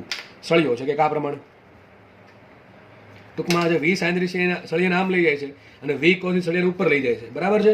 મારે કામ શું છે, વેગને લંબ, સોરી બીને લંબ ઘટક, તો બીને લંબ ઘટક કયો આવશે, બીને લંબ ઘટક આવશે વી સાઇન 30. તો સૂત્ર મને મળી ગયું. તો અહીંયા થોડોક વિડીયો અટકી ગયો હતો, કંઈ નહીં, આપણે ફરીથી સ્ટાર્ટ કરી દઈએ. તો અહીંયા વેગ બીને લંબ ઘટક કયો આવશે, વી સાઇન 30. કયો આવશે, વી સાઇન 30. સૂત્ર મળી ગયું મને. શું કરવું પડશે, વી લંબ ઘટક છે, આ સૂત્ર શું છે, બી ગુણ્યા વી નો લંબ ઘટક અને બી ને ઇન્ટુ એલ. તો વી નો બી ને લંબ ઘટક કેવો છે, વી સાઇન 30 કે વી કોસ 30. તો વી સાઇન 30 છે, તો એ મૂકશો વી સાઇન 30 ઇન્ટુ એલ. બી ની કિંમત મૂકો 0.02, વી ની કિંમત મૂકો 3 મીટર પર સેકન્ડ, સાઇન 30 થાય 1/2, ને એલ કેટલા મૂકશો 2 મીટર. બધું કરશો એટલે તમને આન્સર વોલ્ટમાં મળી જશે. દાખલો એકદમ ઈઝી છે, ભૂલ ક્યાં પડે, લોકો આ લે જ નહીં, સાઇન 30 લે જ નહીં. સૂત્ર સીધું શું મૂકી દે, બીવીએલ. ખોટો દાખલો પડે, આખો દાખલો ખોટો પડે, બરાબર, રોકડા માર્ક જાય એમાં. તો ખાસ સમજો ભાઈ, વસ્તુ સમજો, ગોખો નહીં. ગોખવું હોય તો મારો લેક્ચર જરાય એના માટે કામનો છે નહીં, બરાબર. સમજવું હોય તો જ આ લેક્ચર કામનો છે. ઓકે, આપણે આગળ વધીએ. નેક્સ્ટ ક્વેશ્ચન સોલ્વ કરીએ આપણે. શું કહે જો, દાખલો પહેલાં કહી દઉં છું, આઈએમપી. આ લેક્ચરમાં જે બી દાખલાઓ છે, મોસ્ટલી બધા દાખલા આઈએમપી છે, અથવા પૂછેલા છે તો પૂછાશે, બરાબર છે. રોકડા માર્ક્સ આવશે આમાં, ધ્યાનથી સમજજો. શું કહે છે જુઓ, 100 મીટર ઊંચાઈના ટાવર પરથી 5 મીટર લંબાઈનો સળિયો પૂર્વ પશ્ચિમ દિશામાં રહે તે રીતે સમશીતોષ રીતે મુક્ત પતન પામે છે. ઓકે, આ સ્થળે ડીપ એંગલ 60 ડિગ્રી છે, તથા પૃથ્વીનું ચુંબકીય ક્ષેત્ર 0.5 ગોસ છે. ઓકે, તો 5 સેકન્ડના સમયગાળા બાદ સળિયાના 2 છેડા વચ્ચે ઉદ્ભવતું ઈએમએફ તથા વિદ્યુત ક્ષેત્ર શોધો. દાખલો હકીકત બહુ ઈઝી છે, તમને રકમ વાંચીને કદાચ ખબર ન પડે, પણ આપણે એના માટે જ બેઠા છીએ, તમને ધીમે ધીમે બધું સમજાવું છું. શું કહે છે, મને એક ટાવર છે, તો ભાઈ ઇમેજિન કરો, એક 100 મીટર ઊંચો, એટલે બહુ મોટો ટાવર થઈ ગયો, બરાબર છે, પણ જસ્ટ રકમ બનાવેલી છે આમાં જ. 100 મીટર ઊંચોનો ટાવર છે, એના પરથી 5 મીટર લંબાઈનો સળિયાને તમારે મૂકી દેવાનો છે. મૂકવાનું કહી દે છે ઊભો નહીં, આમ આડો સમજીને આમ આમ મૂકવાનું છે. મને કે તમે ટેરેસ પર ઊભા છો 100 મીટર ઊંચાઈના ટાવરના, તમારા તમે એક સળિયો છે લંબાઈ 5 મીટર છે, બરાબર? જો કે લંબાઈ પણ બહુ મોટી છે, 5 મીટર એટલે બહુ મોટી લંબાઈ થઈ ગઈ. એક 5 મીટર લંબાઈનો સળિયો છે, એને આપણે માનો કે આ દિશા પૂર્વ છે, આ દિશા પૂર્વ, આ પશ્ચિમ, ઉત્તર, દક્ષિણ, આ પ્રમાણે. એવું કંઈ કામ નથી પણ દઉં છું. તો આપણે સળિયાના ટૂંકમાં આમ ગોઠવો છે, આ ઉત્તર દિશા, આ પશ્ચિમ દિશા, સોરી આ ઉત્તર, આ દક્ષિણ, આ પૂર્વ, આ પશ્ચિમ. સળિયાને આપણે મૂકી દીધો, જો આપણે ખાલી શું કર્યું, મૂકી દીધો છે, એટલે ટૂંકમાં મુક્ત પતન કર્યો છે. હવે તમે જે સ્થળે ઊભા છો, ટૂંકમાં જે આ ટાવર છે, ત્યાં તમને ડીપ એંગલ આપે, લખું છું અહીંયા ડીપ એંગલ. આનો શું વહીવટ છે એ ખબર પડશે હમણાં. ડીપ એંગલ આપો આપણને કેટલો યાદ છે? ડીપ એંગલ ફાઈ છે ને, 60 ડિગ્રી. ચેપ્ટર 5માં ભણ્યા છે, બરાબર છે? અને આ સ્થળે બી મને આપ્યું છે, પૃથ્વીનું ચુંબકીય ક્ષેત્ર. કેટલું આપ્યું? બી આપ્યું મને 0.5 ગોસ. કેટલું આપ્યું? 0.5 ગોસ. એટલે કેટલું થાય માટે બી થશે 5 × 10⁻5 ટેસ્લા. તમને યાદ છે ને, 5 × 10⁻5 ક્રમમાં હોય બીનું, બરાબર છે? આ બીનું મિનિંગ શું થાય? આનો મિનિંગ એમ થાય કે તમારી પાસે એક સોય છે, તમારી પાસે એક ચુંબકીય સોય છે, એક ચુંબક છે, એને તમે લટકાવશો ને 60 ડિગ્રી ખૂણે રહેશે. કેટલા ખૂણે રહેશે? 60 ડિગ્રી ખૂણે રહેશે. ટૂંકમાં માનો કે આ છે બી, આ સ્થળ માટે બી આ છે, બે ઘટક પડશે બીના. એક ઘટક હશે BH, એક ઘટક હશે BV. સમજ પડે કે ન પડે ભાઈ? એક ઘટક હશે BH. આ બધું ચેપ્ટર 5માં ભણી ગયા છીએ. આ એંગલ છે ફાઈ, અને ડીપ એંગલ કહેવાય, બરાબર છે? ડીપ એંગલ મિનિંગ આવો થાય. BH બરાબર શું આવે? BH બરાબર આવશે B cos ફાઈ. કેટલો આવશે? B cos ફાઈ એટલે કેટલો આવશે? B cos 60 degree. કેટલો આવશે? B cos 60 degree. અને B બરાબર શું આવશે? B બરાબર આવશે B sin phi. B sin એટલે કેટલો આવશે? B × sin 60 degree. બરાબર આવડે કે ન આવડે? મતલબ BH બરાબર કેટલા આવશે? માટે BH બરાબર આવશે cos 60 કેટલા આવે? B/2. તો મૂકી દઉં છું B/2. તો મને BH મળી ગયું B/2. અને BV કેટલા આવશે? માટે BV બરાબર આવશે B sin 60. sin 60 ની કિંમત √3/2 તો આવશે √3 B/2. ટૂંકમાં જે સ્થળ છે, જે ટાવર છે, જે સ્થળ છે, ત્યાં કહાની આટલી થઈ. એક લાઈનનો મિનિંગ આવો થાય. આ સ્થળે ડીપ એંગલ 60 ડિગ્રી છે અને પૃથ્વી માટે બી આટલું છે, એનો મિનિંગ આવો થાય. સમજ પડે કે ન પડે? ટૂંકમાં આ સ્થળ પાસે બી કેટલું હશે? 5 × 10⁻5 ભાગ્યા એટલે કેટલું હશે? 2.5 × 10⁻5. અહીં કેટલું હશે? 2.5 × √3 × 10⁻5 ટેસ્લા. બરાબર આટલું હશે. હવે આ સ્થળ પર આપણે શું કર્યું? સળિયાને ફેંકો, બરાબર છે? સળિયાને ટૂંકમાં મુક્ત પતન કર્યો. કેટલો સમય મુક્ત પતન કરવા દીધો? 5 સેકન્ડ. કેટલો સેકન્ડ કરવા દીધો? 5 સેકન્ડ. તો 5 સેકન્ડના સમયગાળા બાદ સળિયાના બે છેડા વચ્ચે ઉદ્ભવતું EMF શોધો. તો આ કહાની થઈ ગઈ બીની. ચલો ભાઈ, સળિયો મુક્ત પતન પામે છે તો સળિયા પાસે વેગ છે કે નહીં હોય? આ વેગ છે. આ સ્થળે બી પણ છે કે નહીં? બી પણ છે. યાદ કરો, હમણાં થિયરી શું બનાવી કે કોઈ વસ્તુ જે સળિયો છે એની લંબાઈ L છે અને સળિયો કોઈ બી જેટલા ચુંબકીય તરંગમાં ગતિ કરતો હોય V વેગથી, તો એમાં ઉત્પન્ન થાય EMF. કેટલું ઉત્પન્ન થાય? BVL. પણ V શું લેવાનો? V શું લેવાનો? B ને લંબ ઘટક. શું લેવાનો? B ને લંબ ઘટક. ચલો, તો મને V મળશે કે નહીં મળે? લખું છું અહીંયા મુક્ત પતન કરતા પદાર્થ માટે. મુક્ત પતન કરતા પદાર્થનો 5 સેકન્ડ બાદ વેગ. કેમ મારે વેગની જરૂર પડે છે? વિચારો ને. સૂત્ર કયું મગજમાં રાખો? સૂત્ર મગજમાં રાખો, આવડો. E = B × V. શું લેવો છું? લંબ ઘટક × L. બસ મગજમાં રાખો. મારે 3 વસ્તુ જોશે. 3 માટે મને B જોવે, V જોવે અને L જોવે. ચલો, B નો વહીવટ તમે કરી નાખ્યો છે. વાત કરીએ લંબાઈની. સોરી, લંબાઈ ક્યાં? વેગની, બરાબર છે? તો વેગ શું હોય? વિચારો, વેગ શું હશે? V = V0 + AT પરથી. V = V0 + AT. એમાં A શું મૂકો? G મૂકો. T કેટલા મૂકો? 5 મૂકો. અને V0 કેટલા મૂકો? 0 મૂકો. તો વેગ શું મળે? V બરાબર મળશે G × 5. તો 5G આવે કે ન આવે? એટલે 5G. તો એક કામ આમને મેળવા દઉં છું. તો V બરાબર મને મળી ગયા 5 × G. આ G લખ્યા છે, 9 નથી લખ્યા. It's not 59, it's 5G. બરાબર છે? તો મને વેગ મળી ગયો. ચલો, તો મને વેગ મળી ગયો છે. મને પાસે લંબાઈ પણ છે. લંબાઈ કેટલી છે? લખી દઉં છું. લંબાઈ કેટલી આપી? લંબાઈ આપી મને 5 મીટર. બરાબર? સળિયા લંબાઈ 5 મીટર આપી. તો મારી પાસે V છે, મારી પાસે લંબાઈ છે, મારી પાસે B છે. પણ એક તકલીફ છે, હજી એક તકલીફ. આ લંબ ઘટક શોધવાનો બાકી છે. આ વેગ છે એ લંબ ઘટક છે કે નહીં શોધવું પડે. એક કામ કરે, આ સ્થળ પાસે B ક્યાં છે? આ સ્થળ પાસે B આમ છે અને બે ઘટક પડ્યા, BH અને BV. તો એક કામ કરું, દોર દઉં છું. BH ક્યાં છે? વિચારો, BH ક્યાં હશે? BH હશે આ રીતે. BH આ રીતે છે અને BV ક્યાં છે? BV આ રીતે છે. વિચાર કરો, EMF કોણ ઉત્પન્ન કરે? EMF કોણ ઉત્પન્ન કરશે? BV અને V ભેગા થઈને ઉત્પન્ન કરે કે ન કરે? વિચારો, BV શું છે? ચુંબકીય ક્ષેત્રનો લંબ ઘટક. ક્યાં હોય? હંમેશા પૃથ્વીને લંબ અંદર તરફ હોય, કેન્દ્ર તરફ હોય, બરાબર છે? તો વિચાર કરીને કયો, BV છે એ ઉત્પન્ન કરશે? નહીં કરે. કારણ શું? લંબ ઘટક હોવા જોઈએ, એકબીજાને લંબ હોવા જોઈએ. ટૂંકમાં લખું છું અહીંયા કે તમને યાદ શક્તિ માટે, એમને યાદ રહે એટલા માટે. E ઉત્પન્ન થવા માટે B અને V લંબ હોવા જોઈએ. લંબ ના હોય તેનો ઘટક લેવો પડે. એ કોણ કોણ લંબ છે? અહીંયા BH અને V લંબ છે, બરોબર કે નહીં? સમજ પડે કે ન પડે? તો અહીંયા બીવી નું કોઈ કામ નથી, કારણ કે બીવી શું છે? બીવી જે દિશામાં વેગ છે એ દિશામાં છે. બીએચ અને વી લંબ છે. દોર દઉં છું આકૃતિ. બીએચ આ પ્રમાણે છે અને વી આ પ્રમાણે છે. બે કેવા છે બીજા લંબ. તો સૂત્ર શું બનશે મારું? સૂત્ર બનશે ઈ એપ્સિલોન બરાબર બી ઇન્ટુ વી નો લંબ ઘટક કોને ઇન્ટુ એલ. અહીંયા આપણે વેગના ઘટક નહીં પડે, અહીંયા બીના ઘટક પડ્યા છે. ટૂંકમાં બે એકબીજાને કેવા લંબ લેવાના. તો સૂત્ર બની ગયું અહીંયા એપ્સિલોન બરાબર, તમે ડાયરેક્ટ યાદ રાખી શકો છો, B H V L, B H into V into L. Most time બે સમીકરણ, મોસ્ટ ટાઈમ બી દાખલો. તમારે શું કરવાનું છે? બીએચ ની કિંમત મૂકવાની છે. બીએચ કેટલા મૂકશો? બી બાય ટુ. બી કેટલા આપ્યા? 5 10 ની -5, 5 10 ની -5 ભાગ્યા 2 એટલે 2.5 10 ની -5 ઇન્ટુ વી. વી કેટલા કરશો? 5 ગુણ્યા જી લેજો 10, 10 લઈ લેજો અથવા 9.8 લેજો, તમારી ઈચ્છા, અને એલ લેજો 5. મૂકશો એટલે બધી આન્સર આવી જશે વોલ્ટમાં. દાખલો આઈએમપી છે. ઘણી વખત સૂત્ર પૂછાણું છે. ઘણી વખત શું પૂછાણું? સૂત્ર પૂછાયેલું છે ભાઈ, યાદ રાખજો. દાખલો આખો મસ્ત છે. જો તમને ડાયરેક્ટ વેગ નથી આપ્યો, મુક્ત પતન કીધું એટલે તમે સૂત્ર વાપરવું પડશે. મુક્ત પતનનું એટલે વેગ મળશે. આ બી એચ નથી આપ્યો. હા, ઘણી વખત રકમમાં તમને આનું આપે, ડીપ એંગલ નહીં આપે અને આ નહીં આપે, ડાયરેક્ટ શું આપી દેશે? બીએચ આપી દેશે. તો કઈ ચિંતા જ નથી, તો આ ગણતરી નહીં કરવી પડે. તમને ડાયરેક્ટલી બીએચ આપી દે તો કઈ ચિંતા જ નથી. સમજ પડે કે ન પડે? તો ચલો બીએચ નહીં આપ્યું તો આપણે વહીવટ કરવો પડ્યો, બરાબર છે? બીએચ વીએલ અને એલ શું છે? લંબાઈ. રકમમાં આપી હશે, ચિંતા કરવી નહીં. દાખલો સારો છે, ઇઝી છે, આઈએમપી છે. હજી કહું છું આઈએમપી દાખલો છે, એકદમ ઇઝી દાખલો છે. ખાસ મગજમાં ઉતરવું એ જો બીવી કેમ નો આવ્યો અને બી કેમ નો ખાલી લીધું, બીના બે ઘટક કેમ પાડ્યા? એનું કારણ એ છે કે એક ઘટક છે ને બીવી, એ વેગને સમાંતર છે, એના કારણે ઈમાં ઉત્પન્ન ના થાય. એક ઘટક વચ્ચે બીએચ, એ બીએચ કેવો છે? વેગને લંબ છે. શરૂઆતથી કહેતો આવ્યો છું કે બી ને વી એકબીજાને લંબ હોવા જોઈએ, તો જ ઈએમઆઈ ઉત્પન્ન થશે, બરાબર છે? એટલે કે જો લંબ ના હોય તો શું કરવું પડે? ઘટક પાડવો પડે. ઘટક પાડીને જે લંબ ઘટક છે એ જ માત્ર ઈએમએફ ઉત્પન્ન કરશે, બીજો ઘટક ઉત્પન્ન નહીં કરે. તો અહીંયા વેગના ઘટક નથી પાડ્યા, અહીંયા આપણે બીના ઘટક પાડ્યા, બરાબર? કોના ઘટક પાડ્યા? બીના ઘટક પાડ્યા છે. બી આમ પ્રમાણે છે, બી આમે હોઈ શકે, બરાબર? ઘટક ખાલી પડશે, એની કંઈ મેટર નથી. બીએચ અને વી એકબીજાને લંબ જ હશે હંમેશા. બીએચ અને વી, વી શું છે? મુક્ત પતનના કારણે મળતો વેગ, અને બીએચ છે એ સ્થળ પાસે પૃથ્વીના ચુંબકીય ક્ષેત્રનો સમશિતિત ઘટક, બરાબર છે? It is B cos phi, હંમેશા એકબીજાને લંબ જ હોય. એટલે યાદ રાખ્યું, સૂત્ર આવું જ આવશે. સૂત્ર મુક્ત પતન દાખલો આઈએમપી છે, નીટ માટે આ મોસ્ટ આઈપી દાખલો છે. હજી કહું છું, બરાબર? ચલો આપણે આગળ વધીએ. નેક્સ્ટ ક્વેશ્ચન જોઈએ આપણે. શું કહે છે?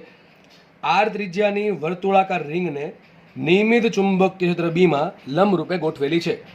તેનું સંકોચન થવાથી તે ટી સમયમાં ચોરસ આકાર ધારણ કરી લે. જો પહેલા કેવી હતી રિંગ? વર્તુળાકાર હતી, કીધી કે ચોરસ થઈ ગઈ. ચોરસ આકાર ધારણ કરી લે તો ઉદ્ભવતું ઈએમએફ શોધો. ભાઈ આમાં કંઈ વેગ બેગ છે નહીં, એટલે સૂત્ર શું આવશે? આપણે એપ્સિલોન બરાબર બીવીએલ તો આવશે જ નહીં. અને એપ્સિલોન બરાબર બીવીએલ ક્યાં વાપરું? ખાલી સળિયો આપ્યો હોય ને, તો આગળ દાખલો આપ્યો ને ચોખ્ખો રોકડો વહીવટ હોય, બી આપ્યો હોય, વી આપ્યો, એલ આપ્યો તો જ આવશે, બાકી ક્યાંય નહીં આવે. તો દાખલો એકદમ આપણે બેઝિકથી સ્ટાર્ટ કરવો પડે. બેઝિક શું છે? ફ્લક્સ શોધો, પછી શોધો ફ્લક્સનો ફેરફાર, અને ફ્લક્સનો ફેરફાર મળે એનું કરો સમય સાપેક્ષ વિકલન અથવા ડેલ્ટા ટી કરી નાખો ભાંગ્યા, તો તમને શું મળે? ઈએમએફ મળે. પહેલાં આપણે શોધવું પડે ફ્લક્સ, બરાબર? પહેલાં ફ્લક્સ કેટલું હોય? તો શું છે? ફ્લક્સ બરાબર એન બી એ કોસ થીટા, બરાબર કે નહીં? સૂત્ર શું છે? એન બી એ કોસ. ચલો એન કેટલા? એક જ આંટો છે, રિંગ આ ત્રિજ્યાની વર્તુળાકાર રિંગ. ચલો એન તો એક થઈ ગયા, વાત થઈ ગઈ પૂરી. બી કેટલા છે? બી જ છે, અને બી છે કેવું? બી છે નિયમિત કેવું છે? બી નિયમિત છે અને લંબરૂપે કોને? રિંગના સમતલને. રિંગ જે છે ને સમતલને લંબરૂપે બી છે. વિચાર કરીને થીટા કેટલો હશે? ભાઈ હવે તો બહુ જગ્યાએ એવું છે, થીટા 0 છે. કારણ શું? બી છે ક્યાં છે? બી અંદર તરફ છે, આમાં પણ, બરાબર? બી અંદર તરફ છે એટલે બી અંદર તરફ ને એરિયા કેમ બહાર તરફ? થીટા કેટલો આવે? 0. તો XYZ સીધું લખી નાખો કોસ બરાબર 1, કોસ બરાબર 1. તો મારું ફ્લક્સ મને મળી ગયું. ફ્લક્સ બરાબર સિમ્પલ આવશે, ફ્લક્સ બરાબર આવી ગયું બી એ. શું ફ્લક્સ સૂત્ર શું છે? ફ્લક્સનું બી એ. ટૂંકમાં આ કેસમાં ફ્લક્સ બી એ છે. હવે ખાલી ફ્લક્સનું કોઈ કામ નથી, મારે કામ છે ફ્લક્સના ફેરફારનું. તો ફ્લક્સમાં ફેરફાર થવા માટે બે જ વસ્તુ વધી મારી પાસે, કાં તો બી કાં તો એ. તો કાં તો મારે બી બદલવું પડે, કાં તો મારે એરિયા બદલવો પડે. રકમ વાંચીને ખબર પડે છે આપણને કે પેલા રિંગ હતી આ ત્રિજ્યાની, નિયમિત ચુંબકીય બી મૂક્યું છે, ટૂંકમાં બી તો અચલ થઈ ગયું, એમાં કંઈ બદલાવ આવશે નહીં. તો વધુ કોનો? એરિયામાં ચેન્જ થવો પડે. તો શું લખ્યું છે? તેનું સંકોચન થવાથી તે ટી સમયમાં ચોરસ આકાર ધારણ કરે. શું આકાર ધારણ કરે? કેવો આકાર ધારણ કરે? ચોરસ આકાર ધારણ કરે છે. વિચારો, પહેલા રિંગ કેવી હતી? ગોળ હતી. રિંગ આખી ટૂંકમાં રિંગ ગોળાકાર હતી, એને આપણે શું કર્યું? સંકોચન થયું, અને સંકોચન થવાથી હવે કઈ રીતે સંકોચન થયું? કઈ રીતે ચોરસ થી? આપણું કંઈ કામ નથી. આપણું કામ એ છે કે પહેલા રિંગ કેવી હતી? વર્તુળાકાર. કેવી હતી રિંગ? વર્તુળાકાર હતી. હવે થઈ ગઈ કેવી? ચોરસ. કેવી થઈ ગઈ? ચોરસ થઈ ગઈ. તો એરિયા બદલશે કે નહીં બદલે? 100%. જેટલો વર્તુળનો એરિયા હોય એટલો ચોરસનો એરિયા ના હોય ભાઈ. આપણે જોશું કેટલો એરિયા ફરક પડે છે, બરાબર છે? તો અહીંયા કોમાં ચેન્જ આવશે? અહીંયા ચેન્જ આવશે એરિયામાં. તો લખું છું અહીંયા, અહીં વર્તુળનું ચોરસ બનવાથી એ બદલશે, જેથી ફાઈ બદલશે, અને ફ્લક્સમાં ફેરફાર આવ્યો તો ડેફિનેટલી ઈએમએફ ઉત્પન્ન થશે.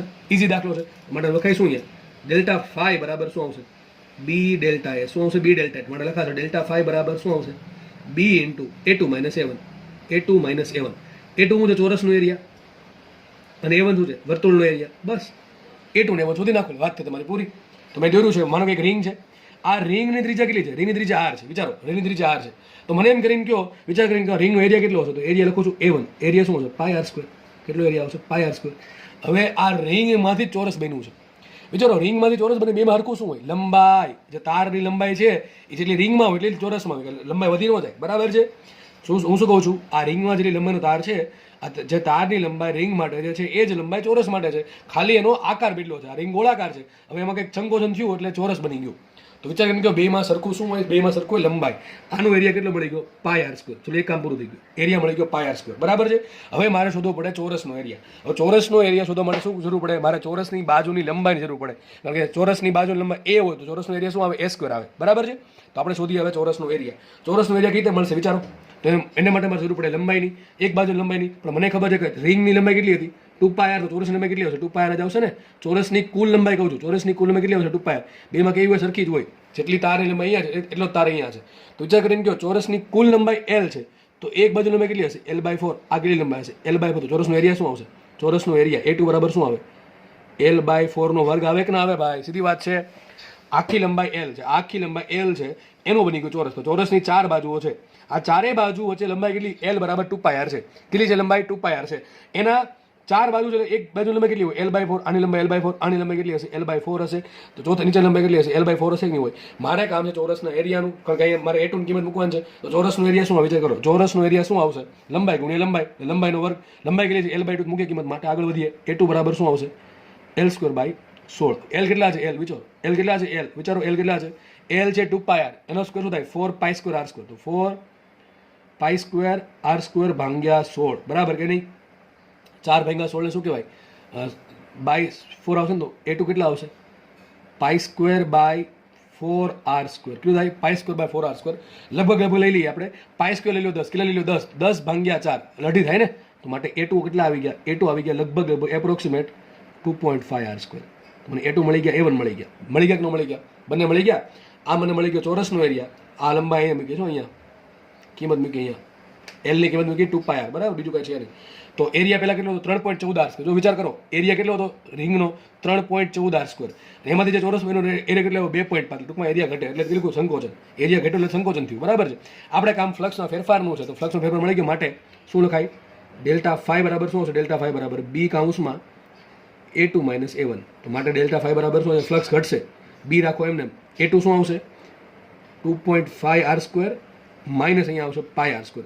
અને હા ભાઈ, આન્સર કદાચ આ પ્રમાણે હોઈ શકે. હો ભાઈ, કદાચ π² લોકો 10 ન મૂક્યો તો આન્સર π સ્વરૂપે રહેશે. તો તમે એવું જતું ઈચ્છા હોય તો તમારે અહીંયા પાઈનું 2.5 ન મૂકવાની જગ્યાએ શું મૂકી દઉં? π²/4 મૂકી દઉં તો ચાલશે. તો તમને આખો આન્સર π સ્વરૂપે મળશે. હું અહીંયા 2.5 લઈને કરું છું. કોમન શું આવશે એમાંથી? કોમન આવશે ડેલ્ટા ફાઈ બરાબર BR². કોમન આવી ગયું. અહીં શું આવે? 2.5 માઇનસ π. આપણે આને એમને રહેવા દઈશું. તો અમને મળી ગયો ડેલ્ટા ફાઈ. મારે કામ કરવું છે, મારે કામ છે EMF બધું. સૂત્ર શું આવશે? ફેરાડે નિયમ પરથી EMF બરાબર minus delta phi by delta t. સમયગાળો કેટલો આપ્યો? મને સમયગાળો આપ્યો T. તો મુખ્ય કિંમત માટે minus BR² into 2.5 minus pi ના છેદમાં ડેલ્ટા ટી તરીકે T આપ્યું છે. તો છેલ્લો જવાબ આવશે મારો E બરાબર BR² કાઉન્સમાં પાઈ માઇનસ અહીંયા π²/4 પણ હોઈ શકે. હજી કહું છું 2.5 જગ્યાએ શું હોઈ શકે? π²/4. 2.5 લઉં છું. 2.5/t. આ જવાબ. દાખલામાં કંઈ છે નહીં, એરિયાનો ચેન્જ છે, બીજો કંઈ છે નહીં. આવડે કે ન આવડે? 100% દાખલો આવડવો ફરજિયાત છે. બરાબર, ઇઝી દાખલો છે એટલે. ઓકે, ચલો. તો અહીંયા ખાસ જોવાનું છે કે ચેન્જ શેમાં આવશે. ભાઈ દાખલો બનાવવો હોય તો ઘણી બધી રીતે બની શકે. N માં ચેન્જ કરે, B માં ચેન્જ કરે, A માં ચેન્જ કરે, થીટામાં ચેન્જ કરે. અલગ અલગ દાખલામાં અલગ અલગ ચેન્જ હોઈ શકે છે. તમને એ ચેન્જ ઓળખવાનો છે. અને પછી ગણતરી તો ઇઝી છે. બરાબર, શું કરવાનું છે? ખાસ આ બધું ઘણી બધી વખત આવી ગયું છે. એવું નથી પહેલી વખત આવ્યું છે. ઘણી બધી વખત આપણે આ બધી વસ્તુ શીખેલા છીએ, એટલે તમને ઇઝી લાગવું જોઈએ. બરાબર છે? તો દાખલાની પ્રેક્ટિસ કરવી પડશે આ ચેપ્ટરમાં. દાખલાના રોકડા માર્ક્સ તમને મળશે. બરાબર, આપણે આગળ વધીએ. નેક્સ્ટ ક્વેશ્ચન સોલ્વ કરીએ. દાખલો G2020 માં પૂછેલ દાખલો છે. એકદમ ઇઝી દાખલો. ચલો શું કહે છે? જુઓ, T બરાબર 0 સમયે આપેલા ગૂંચળાને, એક ગૂંચળું દેખાય છે? ગૂંચળું છે તો આ વિચિત્ર આકારનું ગૂંચળું છે, પણ છે ખરું. ગૂંચળાને લંબ રૂપે ગોઠવેલ છે. ટૂંકમાં T બરાબર 0 સમયે આપેલ ગૂંચળાને ચુંબકીય ક્ષેત્રને લંબ રૂપે ગોઠવેલ. ટૂંકમાં B છે ક્યાં છે? આ પ્રમાણે અંદર તરફ છે. ઓકે, અથવા બહાર તરફ હોઈ શકે છે. જેનું મૂલ્ય 100 ગોસ છે. 5 સેકન્ડમાં ચુંબક ક્ષેત્રનું મૂલ્ય 500 ગોસ ઘટી જાય છે. ટૂંકમાં હતું કેટલું પહેલાં 1000 ગોસ હતું, 5 સેકન્ડમાં ઘટી કેટલું ગયું, 500 ગોસ ઘટી ગયું, વધે કેટલું 500 ગોસ વધશે. જ્યારે ઉદ્ભવતું ઈએમએફ શોધો. ચલો દાખલો એકદમ ઈઝી. ઉદ્ભવતું ઈએમએફ આમાં પણ કંઈ ગતિ છે નહીં, ખાલી શેમાં ચેન્જ કરો, બીમાં ચેન્જ કરો. આગળ દાખલામાં શેમાં ચેન્જ હતો, એરિયામાં ચેન્જ હતો. અહીંયા ચેન્જ બીમાં છે. ચલો બીની વેલ્યુમાં, ટૂંકમાં બીની દિશા તો સમતલ લંબ જ છે બરાબર. પેલા ચેન્જ શેમાં આવ્યું, એની દિશામાં, સોરી મૂલ્યમાં આવ્યો કે પેલા 1000 ગોસ હતું, 500 ગોસ ઘટ્યું, વધશે કેટલું, 500 ગોસ વધશે. તો લખું છું અહીંયા B1 બરાબર, પેલા B1 કેટલા હતા, 1000 ગોસ હતા. ઓકે, ગોસને શું કહે 10⁻⁴. તો શું આવશે આ 0.1 ગોસ, અથવા એમ ખબર ન પડે, સોરી 0.1 ટેસ્લા, અથવા શું લખેલું 10⁻⁴ ટેસ્લા, સમજ પડે કે ન પડે. હવે B2 કેટલા થઈ ગયા, નવું B2 500 ઘટી ગયું તો થશે કેટલું 500 ગોસ, 500 એટલે 0.05 ટેસ્લા, અથવા એમ ખબર ન પડે તો 5×10⁻² ટેસ્લા બરાબર છે. તો કે આ ચાલશે 0.10 ગોસ અને આવશે આ 0.05 ટેસ્લા, સોરી. તો B1 ને B2 ની વેલ્યુ મને ખબર પડી ગઈ. આ ગૂંચળું છે, ગૂંચળું, આ ગૂંચળું થોડુંક વિચિત્ર આકારનું છે. એ ગૂંચળા અરે ફ્લક્સ પેલા ફ્લક્સ બરાબર શું આવશે, NBA cos થીટા. ફટાફટ લખું છું, આટા કેટલા 1 છે. Okay, what about theta, theta કેટલો 0 ડિગ્રી, કારણ કે શું બી અંદર તરફ છે, એરિયા બહાર તરફ, થીટા કેટલા હોય 0 અથવા x છે, બી તમે બહાર લ્યો તો થીટા થશે 0 ડિગ્રી. તો લખું છે cos થીટા કેટલા આવશે, cos થીટા આવશે 1. તો સૂત્ર મને મળી ગયું, ફાઈનું સૂત્ર શું આવશે, ફ્લક્સ બરાબર આવશે B ઇન્ટુ ઓનલી A. શું આવશે અહીંયા B ઇન્ટુ A. વિચાર કરીને કહેવાનો એરિયા બદલે નથી બદલતો, એરિયા કોઈ બદલતો છે નહીં બિચારો, એમને એરિયા એમને રહી શકે, બદલે શેમાં છે, એમાં ચેન્જ આવે છે ખાલી બીમાં. તો સૂત્ર આવશે ડેલ્ટા ફાઈ બરાબર A રાખો એમને ઇન્ટુ ડેલ્ટા B. તો સૂત્ર આવશે માટે ડેલ્ટા ફાઈ બરાબર A into B2 minus B1. આગળના દાખલા જેવો દાખલો, સમીકરણ નંબર 1 આપી દો. હવે દાખલામાં મારે જોઈએ છે શું, મારે જોઈએ છે ફ્લક્સ, સોરી ઈએમએફ. ઈએમએફ કેવી રીતે મળશે, તો ઈએમએફ બરાબર minus delta phi by delta t. તો માટે ઈએમએફ બરાબર માઇનસ રાખો એમને, ડેલ્ટા શું આવશે અહીંયા, સોરી ડેલ્ટા ફાઈ શું આવશે A into B2 minus B1 ત્યાં છેદમાં ડેલ્ટા ટી. ડેલ્ટા ટી શું લખી દઉં છું, ડેલ્ટા ટી શું આપ્યા તમે રકમમાં, ડેલ્ટા ટી આપ્યા 5 સેકન્ડ. કેટલા આપ્યા 5 સેકન્ડ, તો આવશે 5 સેકન્ડ છેદમાં આવશે 5. વાત થઈ ગઈ પૂરી. એક વસ્તુ ઘટે સર, એરિયા કઈ રીતે મળશે, એક કામ કરું, માઇનસ અંદર ગુણ નાખું છું. તો એપ્સિલોન બરાબર એના છેદમાં 5 કૌંસમાં B1 માઇનસ B2. ભાઈ મેં મોટું રાખ્યું છે, મોટામાંથી નાનું બાદ કરું. ટૂંકમાં આન્સર મારો ધન રાખ્યો છે, બીજું મેં કાંઈ કર્યું છે નહીં. ઘણા કહે છે તમે ઘણી જગ્યાએ માઇનસ લો, ઘણી જગ્યાએ નથી લેતા. ભાઈ હું આન્સર ધન રાખવાનો પ્રયત્ન કરું છું બરાબર. મને ખબર છે કે B2 નાનું છે અને B1 મોટું છે, એટલા માટે મેં માઇનસ રાખ્યું. માઇનસ અંદર જવાથી B1 મોટું થાય, B2 નાનું થાય, ઇન શોર્ટ બરાબર. ટૂંકમાં આન્સર ધન આવે. હવે બાકી શું રહ્યું આમાં, B1 કેટલા આપ્યા, B1 તમને આપ્યા છે 0.1 ટેસ્લા, B2 આપ્યા 0.05 ટેસ્લા. એ તો મૂકી દેશો, ભાગ્યા 5 કરશો, ઘટે શું એરિયા. એરિયા કેવી રીતે મળશે વિચારો, આનો એરિયા શોધવાનો છે. તો જો એરિયા કેવી રીતે શોધવાનો છે વિચારો. હિન્ટ આપું છું એરિયા માટે, દાખલો આગળનો જાતે ગણવાનો, અહીંથી દાખલો જાતે ગણવાનો છે. હિન્ટ આપું એરિયા માટે. જો તમને આવું કંઈક લંબચોરસ બન્યું દેખાય છે, લંબચોરસ, ભાઈ તમને ડાયરેક્ટ એરિયા નહીં મળે. હું તમને શું કહું છું, આ લંબચોરસ બનશે કે નહીં બને, આ આખા લંબચોરસનો એરિયા શોધી નાખો. એમાંથી એક ત્રિકોણ ને બીજું ત્રિકોણ સેમ ટુ સેમ જ છે. બે ત્રિકોણના એરિયા બાદ કરી નાખો તો શું મળશે, આ ભાગનો એરિયા મળશે. હવે આખો એરિયા કેવી રીતે મળશે, તો વિચારો આ એરિયા કેટલો છે, આ લંબાઈ આપી તમને, સોરી લંબચોરસની લંબાઈ આપી, પહોળાઈ આપી 4 સેન્ટીમીટર અને એની લંબાઈ આપી 16 સેન્ટીમીટર. તો 16 ચોક 64. તો લંબચોરસનો એરિયા કેટલો આવશે, 64 સેન્ટીમીટર સ્ક્વેર આવે કે ન આવે. એમાંથી એક ત્રિકોણ જો આ ત્રિકોણ છે, ત્રિકોણ, આ ત્રિકોણનો એરિયા કઈ રીતે મળે, 1/π ગુણ્યા આવે. તો તમને બતાવી દઉં સાઈડમાં કઈ રીતે મળશે ત્રિકોણનો એરિયા. જો કે તમને આવું આવડવું જોશે ભાઈ. આમ તો તમને આ લંબાઈ કેટલી આપી, 2 આપી, આ લંબાઈ કેટલી છે, 4 છે ને. તો ત્રિકોણનો એરિયા કેટલો આવશે, 1/2 પાયો કેટલો છે એનો, 4 નો, વેધ કેટલો, 2 નો. તો એક ત્રિકોણનો એરિયા કેટલો થાય, 4 નો થાય. એક ત્રિકોણનો એરિયા 4 નો, જો આ હિન્ટ છે તમારે જાતે ગણવાનું છે. એક ત્રિકોણનો એરિયા 4 નો આવ્યો, કઈ દે 1/2 ગુણ્યા વેધ. આ પાયો છે 4 નો, દેખાય છે ને, પાયો 4 નો છે, ત્રિકોણનો પાયો 4 નો છે, વેધ 2 નો છે, 4 દુ 8 ભાગ્યા 2 એટલે 4 નો એરિયા આવ્યો. આ ત્રિકોણનો એરિયા 4 છે, આ ત્રિકોણનો એરિયા 4 છે, કુલ એરિયા થઈ ગયો 4 ને 4 8, અને આખો લંબચોરસનો એરિયા 64 છે. 64 માંથી શું બાદ કરો, 64 માંથી 8 બાદ કરો તો કેટલા આવશે, 56. તો આ જે ભાગ છે આ ગૂંચળું, એ ગૂંચળાનો એરિયા કેટલો છે, 56 સેન્ટીમીટર. કેટલો છે, 56 સેન્ટીમીટર સ્ક્વેર એરિયા. અને જ્યારે રકમ લખો ને ત્યારે પહેલા સ્ક્રીનશોટ પાડી લેવો એટલે આ બધું એમાં ન આવે બરાબર છે. રકમમાં તમને આ બધું આપ્યું નહીં હોય, 56 એ બધું મેં અત્યારે તમને સમજાવ્યું એટલે લખ્યું છે. તો તમને એરિયા મળી ગયો ને, એરિયા મૂકો 56 10 - 4 ભાગ્યા 5 ગુણ્યા 0.1 માઇનસ 0.05, એટલે આન્સર આવશે 0.05 ભાગ્યા 5 ગુણ્યા 56 10 - 4. વ્યવસ્થિત આન્સર આવો એટલે તમારો આન્સર વોલ્ટમાં આવશે બરાબર છે. જે આન્સર આવે કોમેન્ટમાં લખી દેવો સમય હોય તો. ઓકે, આપણે આગળ વધીએ. તો દાખલો જો એ કેટલો ઇઝી છે, જુઓ તમે. નેક્સ્ટ દાખલો છે કોન્સેપ્ચ્યુઅલ દાખલો છે, કોન્સેપ્ટ છે, બીજું કંઈ દાખલો નથી એમ કહી શકો તમે બરાબર છે. થિયોરિટિકલ ક્વેશ્ચન છે આખો, બહુ મસ્ત દાખલો છે. ચલો શું કહી દેજો, એક રિંગ તેના કેન્દ્રમાંથી પસાર થતી અક્ષને અનુલક્ષીને ઓમેગા રેડિયન પર સેકન્ડથી ભ્રમણ કરે છે. રિંગની ત્રિજ્યા r છે તથા ચુંબકીય ધરીનું મૂલ્ય b છે. તો રિંગમાં ઉદ્ભવતું ઈએમએફ નીચેના કિસ્સાઓ માટે મેળવો. ટૂંકમાં નીચેના કિસ્સા એટલે ટૂંકમાં 2 કેસ આપ્યા છે, તમને કોઈમાંથી બેમાંથી એક વસ્તુ પૂછશે, કેટલું ઈએમએફ ઉત્પન્ન થાય છે શોધવાનું છે. ચલો પહેલા એમ કહે છે બી રિંગના સમતલને લંબ આકૃતિમાં દર્શાવ્યા મુજબ હોય. ટૂંકમાં એમ કહે છે અને રિંગ લંબ અક્ષને અનુલક્ષીને ફરતી હોય, એમ લખી નાખું, અનુલક્ષીને ભ્રમણ કરે. પેલો કેસ એવો છે, બી ક્યાં છે, બી જો અંદર જ છે, બી ક્યાં સમતલ એટલે અંદર જ છે. રિંગ જો આમ ફરે છે, માનો કે એક રિંગ લઈ લઉં, માનો કે આ રિંગ છે, સમજ પડે, આ રિંગ સપોઝ આ રિંગ છે, બરાબર છે, આ રિંગ ધારી લો ઘડીક, બરાબર છે, આ રિંગનું સેન્ટર અહીંયા છે. રિંગ કેમ ફરે, આ પ્રમાણે ફરે છે, એના કેન્દ્રમાંથી પદ્ધતિથી લંબ અક્ષ અનુલક્ષ આ પ્રમાણે ફરે છે. વિચાર કરીને કયો આમ ફરતી હોય તો ફ્લક્સ કેટલું હશે, વિચાર કરીને કયો ફ્લક્સ એટલું, ચલો દોર નાખું ફ્લક્સ ફાઈ બરાબર શું હોય, ફ્લક્સ ફાઈ હોય એન બી એ કોસ થીટા.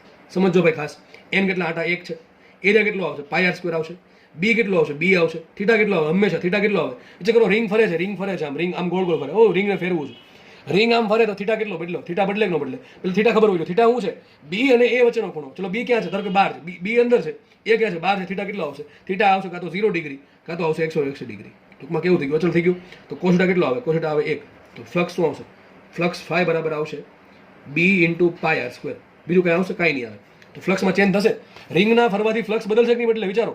અરે ફ્લક્સમાં કોઈ ચેન્જ નહીં આવે, કારણ કે બી અચળ છે, એન તો અચળ છે, બી અચળ છે, એરિયા અચળ, થીટા અચળ છે. અને કે થીટા કેમ બદલતો, અરે રિંગ આ પ્રમાણે ફરે. રિંગ કેવી ફરે છે, યાદ રાખજો, રિંગ ફરે છે કેન્દ્રમાંથી પસાર થતી લંબ અક્ષ અનુલક્ષીને, બરાબર. રિંગ આમ ફરે છે, રિંગ આમ ફરે છે, રિંગ આમ ફેરા કરે છે બિચારી, બરાબર છે. અને રિંગના ફરવાથી એરિયા તો ક્યાં આવશે, હંમેશા 12 આવશે, એરિયા આવશે 12, અને બી ક્યાં આવશે અંદર, થીટા રહેશે અચળ. લખાય ફાઈ કેવું થઈ ગયું, રિંગના ફરવાથી ફાઈમાં કોઈ ફરક નથી પડતો, ફ્લક્સ થઈ ગયું અચળ, અને ફ્લક્સ અચળ હોય તો ફ્લક્સનો ફેરફાર 0, ડેલ્ટા ફાઈ 0 એટલે ઈએમએફ 0. તો આ કેસમાં રિંગ ફરે છે છતાં પણ ઈએમએફ નથી. મગજમાં રાખજો, દરેક કેસમાં ફરતું હોય એટલે ઈએમએફ મળે એવું જરૂર નથી. જો ફ્લક્સમાં ફેરફાર થાય તો ને તો જ ઈએમએફ મળે, બાકી મળશે નહીં. મગજમાં ઉતારવું ગોખવું નહીં.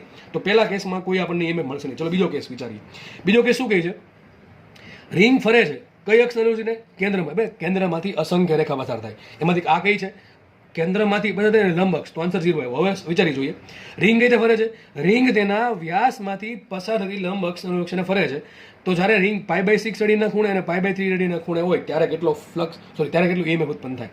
તો આપણે ઈએમએફ શોધવાનું છે અલગ અલગ ખૂણે. વિચાર કરો, કોના જેવો કેસ થઈ ગયો, વિચારો, આ એક રિંગ છે,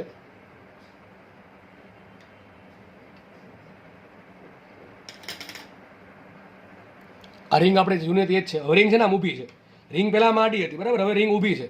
તો રિંગ હવે આમ ફરે છે, આમ, બરાબર, સમજ પડે, આ પ્રમાણે રિંગ ફરે છે, આ પ્રમાણે રિંગ ફરે છે. તો વિચાર કરો બી ક્યાં છે, બી તો આમ જ રહેવાનું છે, બી તો અંદર જ રહેવાનું છે, સમતલ લંબ, બરાબર છે. બી આમ, રિંગ આમ ફરે છે. વિચાર કરો, જો હવે એરિયાનો ખૂણો બદલશે, બદલે કે નહીં બદલતો, પહેલા રિંગ સીધી હતી એટલે ખૂણો બદલતો નતો, હવે થીટા બદલશે, દેખાય છે થીટા બદલશે, અને થીટા કન્ટિન્યુઅસ બદલશે. થીટા રિંગ છે ઓમેગા ઝડપથી ફરે છે, થીટા બદલશે. મેં બધાનો પ્રયત્ન કર્યો છે. બી ક્યાં છે, બી અંદર તરફ છે, બી છે અંદર તરફ, અને રિંગ છે હવે જો ક્યાં છે, ખાસ અક્ષ બદલી ગઈ, રિંગ ફરે છે વ્યાસને અનુલક્ષીને, બરાબર છે. તો રિંગનો બી સાથેનો ખૂણો સતત બદલશે. અહીંયા લખું છે થીટા બરાબર ઓમેગા ટી લઉં છું ભાઈ, અહીંયા ખૂણો નહીં બદલે, કોમન સેન્સ છે. રિંગ આમ ફરતી હોય તો એનો એરિયા આમ જ રહેશે, અને રિંગ આખી ઊભી ફરતી હોય, બરાબર, રિંગ ઊભી ફરતી હોય તો રિંગનો ખૂણો સતત બદલા કરે. રિંગ આમ ઊભી ફરતી હોય એટલે બી તો આમ જ રહેવાનું છે, આ પેન છે બી છે, રિંગનો એરિયા આમાં બદલા કરશે, બરાબર છે. બી રિંગનો એરિયા બદલશે, બી તો અચળ રહેશે, પણ બીનો રિંગનો એરિયાનો સદિશ સતત બદલા કરે, થીટા બદલા કરે. કોમન સેન્સની વાત છે, તેમાં ખૂણો બદલશે. અને સૂત્રમાં જો આ કેસમાં શું થાય ખબર, એન અચળ, બી અચળ, એ અચળ, થીટા અચળ નથી. આમાં થીટા અચળ હતો, રિંગ આમ ફરતી હતી, ગોળ ગોળ ગોળ ગોળ, બરાબર, આમાં ફરે છે, આખી આમ ઊભી ફરે છે, આમાં આમ નીચે ધરીને ફરે છે. એટલે આ કેસમાં થીટા બદલશે, થીટા બદલે એટલે ફ્લક્સ બદલશે, ફ્લક્સ બદલે એટલે ફ્લક્સમાં ચેન્જ આવશે, ફ્લક્સમાં ચેન્જ આવે તો ઈએમએફ ઉત્પન્ન આ કેસમાં થશે, આમાં નહીં થાય. હવે આ કેસ તમને ભણાવેલો છે કે રિંગ જ્યારે કન્ટિન્યુઅસલી ફરતી હોય, થીટા જેટલા, થીટા બરાબર ઓમેગા ટી થી, પણ યાદ રાખજો આમાં શું છે, એરિયાનો અને થીટાનો, એરિયા અને બીની વચ્ચેનો ખૂણો બદલવો જોઈએ. રિંગ ફરતી હોય એટલે હંમેશા ફ્લક્સ ઈએમએફ ઉત્પન્ન થવું જરૂર નથી, બરાબર છે. ફરવી પણ એ પ્રમાણે જોઈએ કે જેથી થીટા બદલે. આમાં થીટા નથી બદલતો એટલે ફ્લક્સ અચળ એટલે ઈએમએફ 0. આમાં થીટા બરાબર ઓમેગા ટી મૂક્યા તો ફ્લક્સ આપણને ખબર છે કેટલું આવશે, એન એ બી કોસ ઓમેગા ટી. આનું કરો વિકલન તો શું મળે, ડાયરેક્ટલી એપ્સુલા. એપ્સુલા બરાબર શું આવશે, એન એ બી ઓમેગા સાઇન ઓમેગા ટી. એક કામ કરવાનું છે, પહેલો કેસ લીધો આપણને, બે અલગ અલગ દાખલા ગણવાનું છે કે જ્યારે રિંગનો ખૂણો આટલો હોય, ટૂંકમાં ઓમેગા ટી બરાબર લેજો તમે, ઓમેગા ટી બરાબર થીટા બરાબર કેટલું લેજો, π/6. અહીં π/6 મૂકો ત્યારે કેટલું ઈ મળે છે, બરાબર. એન એ બી ઓમેગા સાઇન 30 મૂકવાનું છે, બીજું કાંઈ છે નહીં ભાઈ. અને બીજું શું મૂકવાનું છે, બીજો કેસ છે π/3 નો ખૂણો, ઓમેગા ટી બરાબર થીટા બરાબર શું મૂકો, π/3. તો હવે અહીંયા ઓમેગા ટી બરાબર કેટલા મૂકો sin 60 મૂકો ત્યારે કેટલું ઈએમએફ મળે. ટૂંકમાં આટલું કીધું છે, બીજું કાંઈ છે નહીં. હું દાખલો ગણવાનો મેન તાત્પર્ય એ છે કે રિંગની ફરવાની અક્ષ બદલે તો પણ તમને ઈએમએફ અલગ અલગ મળે. જો આમાં ઈએમએફ 0 છે, જ્યારે આમાં ઈએમએફ 0 નથી, આમાં કન્ટિન્યુઅસ ઈએમએફ મળ્યા કરશે. યાદ છે ને, આ પ્રમાણે સાઇનનો આલેખ આવશે આમાં, બરાબર. ઈએમએફ આ પ્રમાણે મળશે સાઇનના આલેખ મુજબ. આ થઈ ગયું ઈએમએફ, આ થઈ ગયું 0. આમાં કેટલું મળે? હંમેશા 0 મળે. અહીં 0 હંમેશા આવશે. ઓકે, તો ભાઈ જો ભાઈ રિંગની અક્ષ બદલું ખાલી ફેરવવાની, આમાંય રિંગ ફરે ને આમાંય રિંગ ફરે છે, પણ અક્ષ પર ડિપેન્ડ કરે છે, બરાબર છે. કારણ કે મેન કોના પર ડિપેન્ડ કરે? થીટા પર. આમાં થીટા નથી બદલતો, આમાં થીટા બદલશે. કોની વચ્ચેનો? એ અને બી વચ્ચેનો ક્ષેત્રફળ સદિશ અને બી વચ્ચેનો ખૂણો બદલવો જોઈએ. દાખલો સારો છે, કોન્સેપ્ચ્યુઅલ દાખલો છે, બરાબર છે. પૂછાય એવો દાખલો. નેક્સ્ટ દાખલો ગણીએ આપણે. દાખલો નીટમાં પૂછાયેલ દાખલો છે, નીટ 2018. અને દાખલો હમણાં ગણાય ને જેવો દાખલો, તમને એવું લાગશે કે દાખલો હમણાં જ ગણાવ્યો છે, બરાબર. સમજો, ચલો શું કહે છે? 0.1 ત્રિજ્યા અને 1 મીટર દીઠ 0.1 મીટર ત્રિજ્યા અને 1 મીટર દીઠ 20,000 આટા ધરાવતા સોલેનોઇડના કેન્દ્ર પર બંનેની અક્ષ સંપાત થાય તે રીતે 0.1 મીટર ત્રિજ્યા અને 100 આટા ધરાવતી ગૂંચળું મૂકેલ છે. મેં જો દોર્યું છે, 1 by 1 આખું લખ્યું છે. પહેલાં એક સોલેનોઇડ છે, બરાબર છે. સોલેનોઇડની ત્રિજ્યા આવી 0.1 મીટરનું કોઈ કામ છે નહીં. સોલેનોઇડના એકમ લંબાઈ દીઠ આટા, એટલે ટૂંકમાં મને સ્મોલ એન આપ્યું છે 20,000. તો વિચાર કરીને કયો. અને જ્યારે આગળ લખે છે સોલેનોઇડમાંથી વહેતો પ્રવાહ 0.05 સેકન્ડમાં 0 એમ્પિયરથી 4 એમ્પિયર રીતે રેખીય રીતે વધે છે. ટૂંકમાં સોલેનોઇડનો જે પ્રવાહ છે એ અચળ નથી, પ્રવાહ અચળ નથી. તો ચલો માનો કે કોઈ સમયે પ્રવાહ આવે છે, સોલેનોઇડમાં પ્રવાહ વહેતો આવે છે, ત્યારે સોલેનોઇડમાં બી કેટલું ઉત્પન્ન થાય? આપણે ખબર છે, સોલેનોઇડમાં ઉદ્ભવતું બી અંદરના ભાગમાં અક્ષની દિશામાં કેટલું હોય? μ0 ni બાય L, તો સિમ્પલ μ0 ni. તો બી મૂકશું આપણે, μ0 લખો એમને. એન કેટલા આપ્યા સોલેનોઇડ માટે? 20,000. અને આઈ આપ્યો આપણને આઈ. આ કેસમાં આઈ અચળ નથી. સોલેનોઇડની અંદર વહેતો પ્રવાહ અચળ નથી, એટલે સોલેનોઇડમાં અંદર ઉદ્ભવતું બી પણ અચળ નથી. હવે શું કર્યું આપણે? બહારથી એક ગૂંચળું લેવા અને ગૂંચળાને ક્યાં મૂકી દીધું? આ ગૂંચળું છે, ગૂંચળાનું તમને ડાયમેન્શન આપ્યું છે. ગૂંચળું જે છે એની ત્રિજ્યા પણ 0.1 મીટર જ છે. ગૂંચળું જે છે એનો આટા 100 છે, બરાબર. ગૂંચળું છે, બહારથી લાવેલા છે, આ એના આટા 100 છે. ચલો વિચાર કરીને કયો, આ ગૂંચળાનો એરિયા કેટલો હશે? πr². કેટલો હશે? πr². તો એ એરિયા બરાબર પાય રાખો એમને, અને આર શું છે? 0.1 મીટરનો સ્ક્વેર. તો મને એમ કહો, ગૂંચળા અરે સંકળાયેલું ફ્લક્સ એટલું હશે. અમે કામ કરીને રકમ વાંચી નાખીએ. ગોઠવાયેલા ગૂંચળાનો અવરોધ 10 ઓહ્મ છે. ટૂંકમાં અવરોધ આપ્યો આપણે 10 ઓહ્મ. તો ગૂંચળામાંથી વહેતો પ્રવાહ શોધવાનો છે આપણે. જો આ પ્રવાહ સોલેનોઇડનો છે એ રીતે શોધવાનો. ગૂંચળાની અંદર કેટલો પ્રવાહ ઉત્પન્ન થાય આપણે એ શોધવાનું છે. 1 by 1 જવું પડશે. પહેલા આપણે શોધવું પડશે ગૂંચળાની અંદરનું ફ્લક્સ. ગૂંચળાનું ફ્લક્સ મળે પછી જોવું એ પડે ગૂંચળાનું ફ્લક્સ બદલવું જોઈએ સમયારે. એ સમયારે બદલે એને કહેવાય ઈએમએફ. ને ઈએમએફ ભાંગ્યા અવરોધ કરું તો મને શું મળે? ગૂંચળાની અંદરનો પ્રવાહ મળે. શું મળે? ગૂંચળાની અંદરનો પ્રવાહ. તો 1 by 1 જઈએ. પહેલું બેઝિક સ્ટેપ, ગૂંચળાની અંદરનું ફ્લક્સ. તો સૂત્ર શું આવે ફ્લક્સનું? NBA cos θ. સૂત્ર શું આવશે? NBA cos θ. ચલો n ગૂંચળાના આટા કેટલા છે? જો ગૂંચળા માટે તો ગૂંચળાના આટા કેટલા? ગૂંચળાના આટા 100 મીકા. ચલો આગળ વધીએ. બી કોણ ઉત્પન્ન કરશે? ગૂંચળાની અંદર તો કે પ્રવાહ છે નહીં. પ્રવાહ કોની પાસે છે? સોલેનોઇડ પાસે છે. તો બી કોણ ઉત્પન્ન કરે? સોલેનોઇડ ઉત્પન્ન કરે. સોલેનોઇડ ગૂંચળું ક્યાં મૂકું? અંદરના ભાગમાં, બહારના ભાગમાં? ગૂંચળું મૂકું સોલેનોઇડના અંદરના ભાગમાં. અને સોલેનોઇડની અંદરના ભાગમાં બી કેટલું હોય? μ0 ni. એટલા માટે શોધ્યું છે આ સ્ટેપ, બરાબર છે. કેટલું હોય? μ0 ni. એમાં મૂકું μ0 એમને રાખો, n મૂકા સોલેનોઇડ માટે 20,000 × I રેખા એમને. આ પ્રવાહ કોનો છે? સોલેનોઇડનો છે. કોનો છે? સોલેનોઇડનો પ્રવાહ છે, બરાબર છે. તો બી આપણને મળી જશે અહીંથી. છેલ્લા એવો એરિયા કોનો લેવાનો? ભાઈ જેનું ફ્લક્સ એનો એરિયા લેવાનો. એરિયા કોનો લેશું? ગૂંચળાનો. ગૂંચળાનો એરિયા કેટલો હશે? પાય છે. તો મૂકી દીધો અહીંયા પાય × r², 0.1 નો વર્ગ મળી ગયું. અને થીટા કેટલો હશે વિચારો? ગૂંચળાની અંદર બી ક્યાં હોય? ગૂંચળાની અંદર બી ક્યાં હશે વિચારો? ગૂંચળું આ પ્રમાણે ગોઠવું છે અક્ષ દિશામાં, એનો બી આમ હશે, એરિયા આમ હશે. ટૂંકમાં બે એક દિશામાં. થીટા બરાબર 0 ડિગ્રી. થીટા ઉડી ગયા, કોસ થીટા થઈ ગયા 1 થઈ ગયા. તો ફ્લક્સ શું મળશે? NBA. એમાં n કેટલા મૂકશું ગૂંચળા માટે? 100. ગૂંચળાનો એરિયા કેટલો મૂકશું? પાય r², એટલે પાય × 0.1 નો વર્ગ ઇન્ટુ વિધુ બી. હવે વિચાર કરો, આ બી છે કોનું છે? સોલેનોઇડનું છે. આ ફ્લક્સ મળ્યું. ફ્લક્સમાં ચેન્જ આવવો જોઈએ. શેમાં ચેન્જ આવવો જોઈએ? ફ્લક્સમાં ચેન્જ આવવો જોઈએ. જો ફ્લક્સમાં ચેન્જ આવે તો જ તે ઈએમએફ ઉત્પન્ન થાય. તો ફ્લક્સમાં ચેન્જ કોના કારણે આવશે? તો ચલો n તો ફિક્સ થઈ ગયા, એરિયા ફિક્સ થઈ ગયો, બધું કોણ? બી કોનું છે? સોલેનોઇડનું છે. સોલેનોઇડનું બી કેટલું છે? μ0 × 20,000 × I. હવે જો I માં ચેન્જ આવે, યાદ છે ને? I કેટલો થઈ ગયો? 0 માંથી 4 એમ્પિયર. તો I વધે એટલે બી વધે તો ફ્લક્સ વધે, ફ્લક્સ વધે તો ફ્લક્સમાં ફેરફાર થાય, અને ફ્લક્સમાં ફેરફાર થાય એને ભાંગ્યા સમયગાળો કરું તો મને શું મળે? ઈએમએફ મળે. લખ્યું છે ગૂંચળામાં ઉદ્ભવતું, કોમાં જોઈએ? ગૂંચળામાં, ખાસ લખ્યું છે ગૂંચળામાં ઉદ્ભવતું ઈએમએફ બરાબર શું છે? ΔΦ/ΔT. ΔΦ માં ડેલ્ટા એમને રાખ્યા, ફાઈ શું મૂક્યા? NBA ભાંગ્યા ΔT. આ ત્રણ વસ્તુ છે, n, b ને a. એમાંથી એક વસ્તુ તો બદલવી ફરજિયાત છે. તો ચલો અહીં કોણ બદલશે? n તો અચળ છે, એ અચળ તો લખાય, અને આમ પણ લખાય. n કાઢલું કોમન, a કાઢલું કોમન, ΔB/ΔT. તો આ મને મળી ગયું સૂત્ર શેનું? ઈએમએફ નું. આને ભાંગે શું કરી નાખો? ડાયરેક્ટલી અવરોધ R કરી નાખો. શું કરી નાખો? અવરોધ R. મને શું મળે? પ્રવાહ. આ પ્રવાહ કોનો મળે? ગૂંચળાનો. કોનો પ્રવાહ મળે? ગૂંચળામાં પ્રવાહ. આ પ્રવાહ સોલેનોઇડનો આપ્યો છે એના કારણે ફ્લક્સમાં ચેન્જ પ્રવાહના સોલેનોઇડનો પ્રવાહ ચેન્જ થયો, સોલેનોઇડનો પ્રવાહ ચેન્જ થયો એટલે બીમાં ચેન્જ આવ્યો, બીમાં ચેન્જ આવ્યો એટલે શું થયું? ફ્લક્સમાં ચેન્જ આવ્યો, ગુચલાના ફ્લક્સમાં ચેન્જ આવ્યો એટલે ગુચલામાં ઈએમ ઉત્પન્ન થયું અને ઈએમ ભાંગે શું કરો? અવરોધ આર કરો, શું મળે? ગુચલામાં પ્રવાહ પ્રેરિત થશે. ટૂંકમાં ગુચલાનો પ્રેરિત પ્રવાહ છે, આપણે આપેલો પ્રવાહ નથી. તો ચલો મુખ્ય કિંમત એન કેટલા મૂકશું? બધું મૂક્યું છે અહીંયા. એન રાખો એમને, એ રાખો એમને. ડેલ્ટા બી શું આવશે? μ0 અચળ, બરાબર. સ્મોલ એન કેટલા મૂક્યા? 20,000 અચળ. આ શું આવશે? ડેલ્ટા એ આવશે. શું આવશે? ડેલ્ટા એ. લખી નાખો ડેલ્ટા એ શું આવશે? પહેલા પ્રવાહ 0 એમ્પિયર, પછી 4 એમ્પિયર, વધે શું? 4 - 0 બરાબર 4 એમ્પિયર. તો ડેલ્ટા એ આવશે 4 એમ્પિયર, બરાબર ને?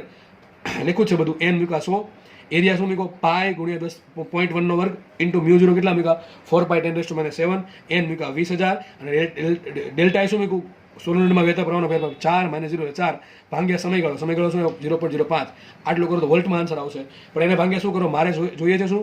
પ્રવાહ જોઈએ છે, પ્રવાહ. તો શું કરવું પડે? ભાગ્યા અવરોધ આર કરવો પડે. અને ભાગ્યા અવરોધ આર કરો તો શું મળશે મને? પ્રવાહ મળશે, બરાબર છે. તો દાખલો ઈઝી છે, સમજવાનો દાખલો છે ભાઈ. કેમથી કેમ સ્ટેપ જવા, બરાબર છે. આમાં ગોખવાથી કોઈ જ મિનિંગ નથી. ગુચલાના ફ્લક્સમાં ચેન્જ કેમ કરવો, ક્યાંથી થશે એ જોવાનું છે. ગુચલાના ફ્લક્સમાં ચેન્જ થશે બીમાંથી, બીમાં ચેન્જ થાય આઈમાંથી, પણ બી કોનું છે? સોલેનોઇડનું છે. કોનું છે? સોલેનોઇડનું, બરાબર છે. એટલે બીમાં ચેન્જ લાવો તો ફ્લક્સમાં ચેન્જ આવે. ફ્લક્સમાં ચેન્જ ભાંગ્યા સમયગાળો કરો શું મળે? ગુચળામાં પીએમએફ મળે. અને એને ભાંગ્યા અવરોધ આર કરો તો શું મળે? ગુચળામાં પ્રવાહ મળે. દાખલાનો આન્સર શોધવાનો બાકી છે, સાથે લાવો, બરાબર છે. અહીંયા રાખીએ આપણે. નેક્સ્ટ લેક્ચરમાં આપણે વધારે દાખલા ગણીશું. ધન્યવાદ. જય હિન્દ.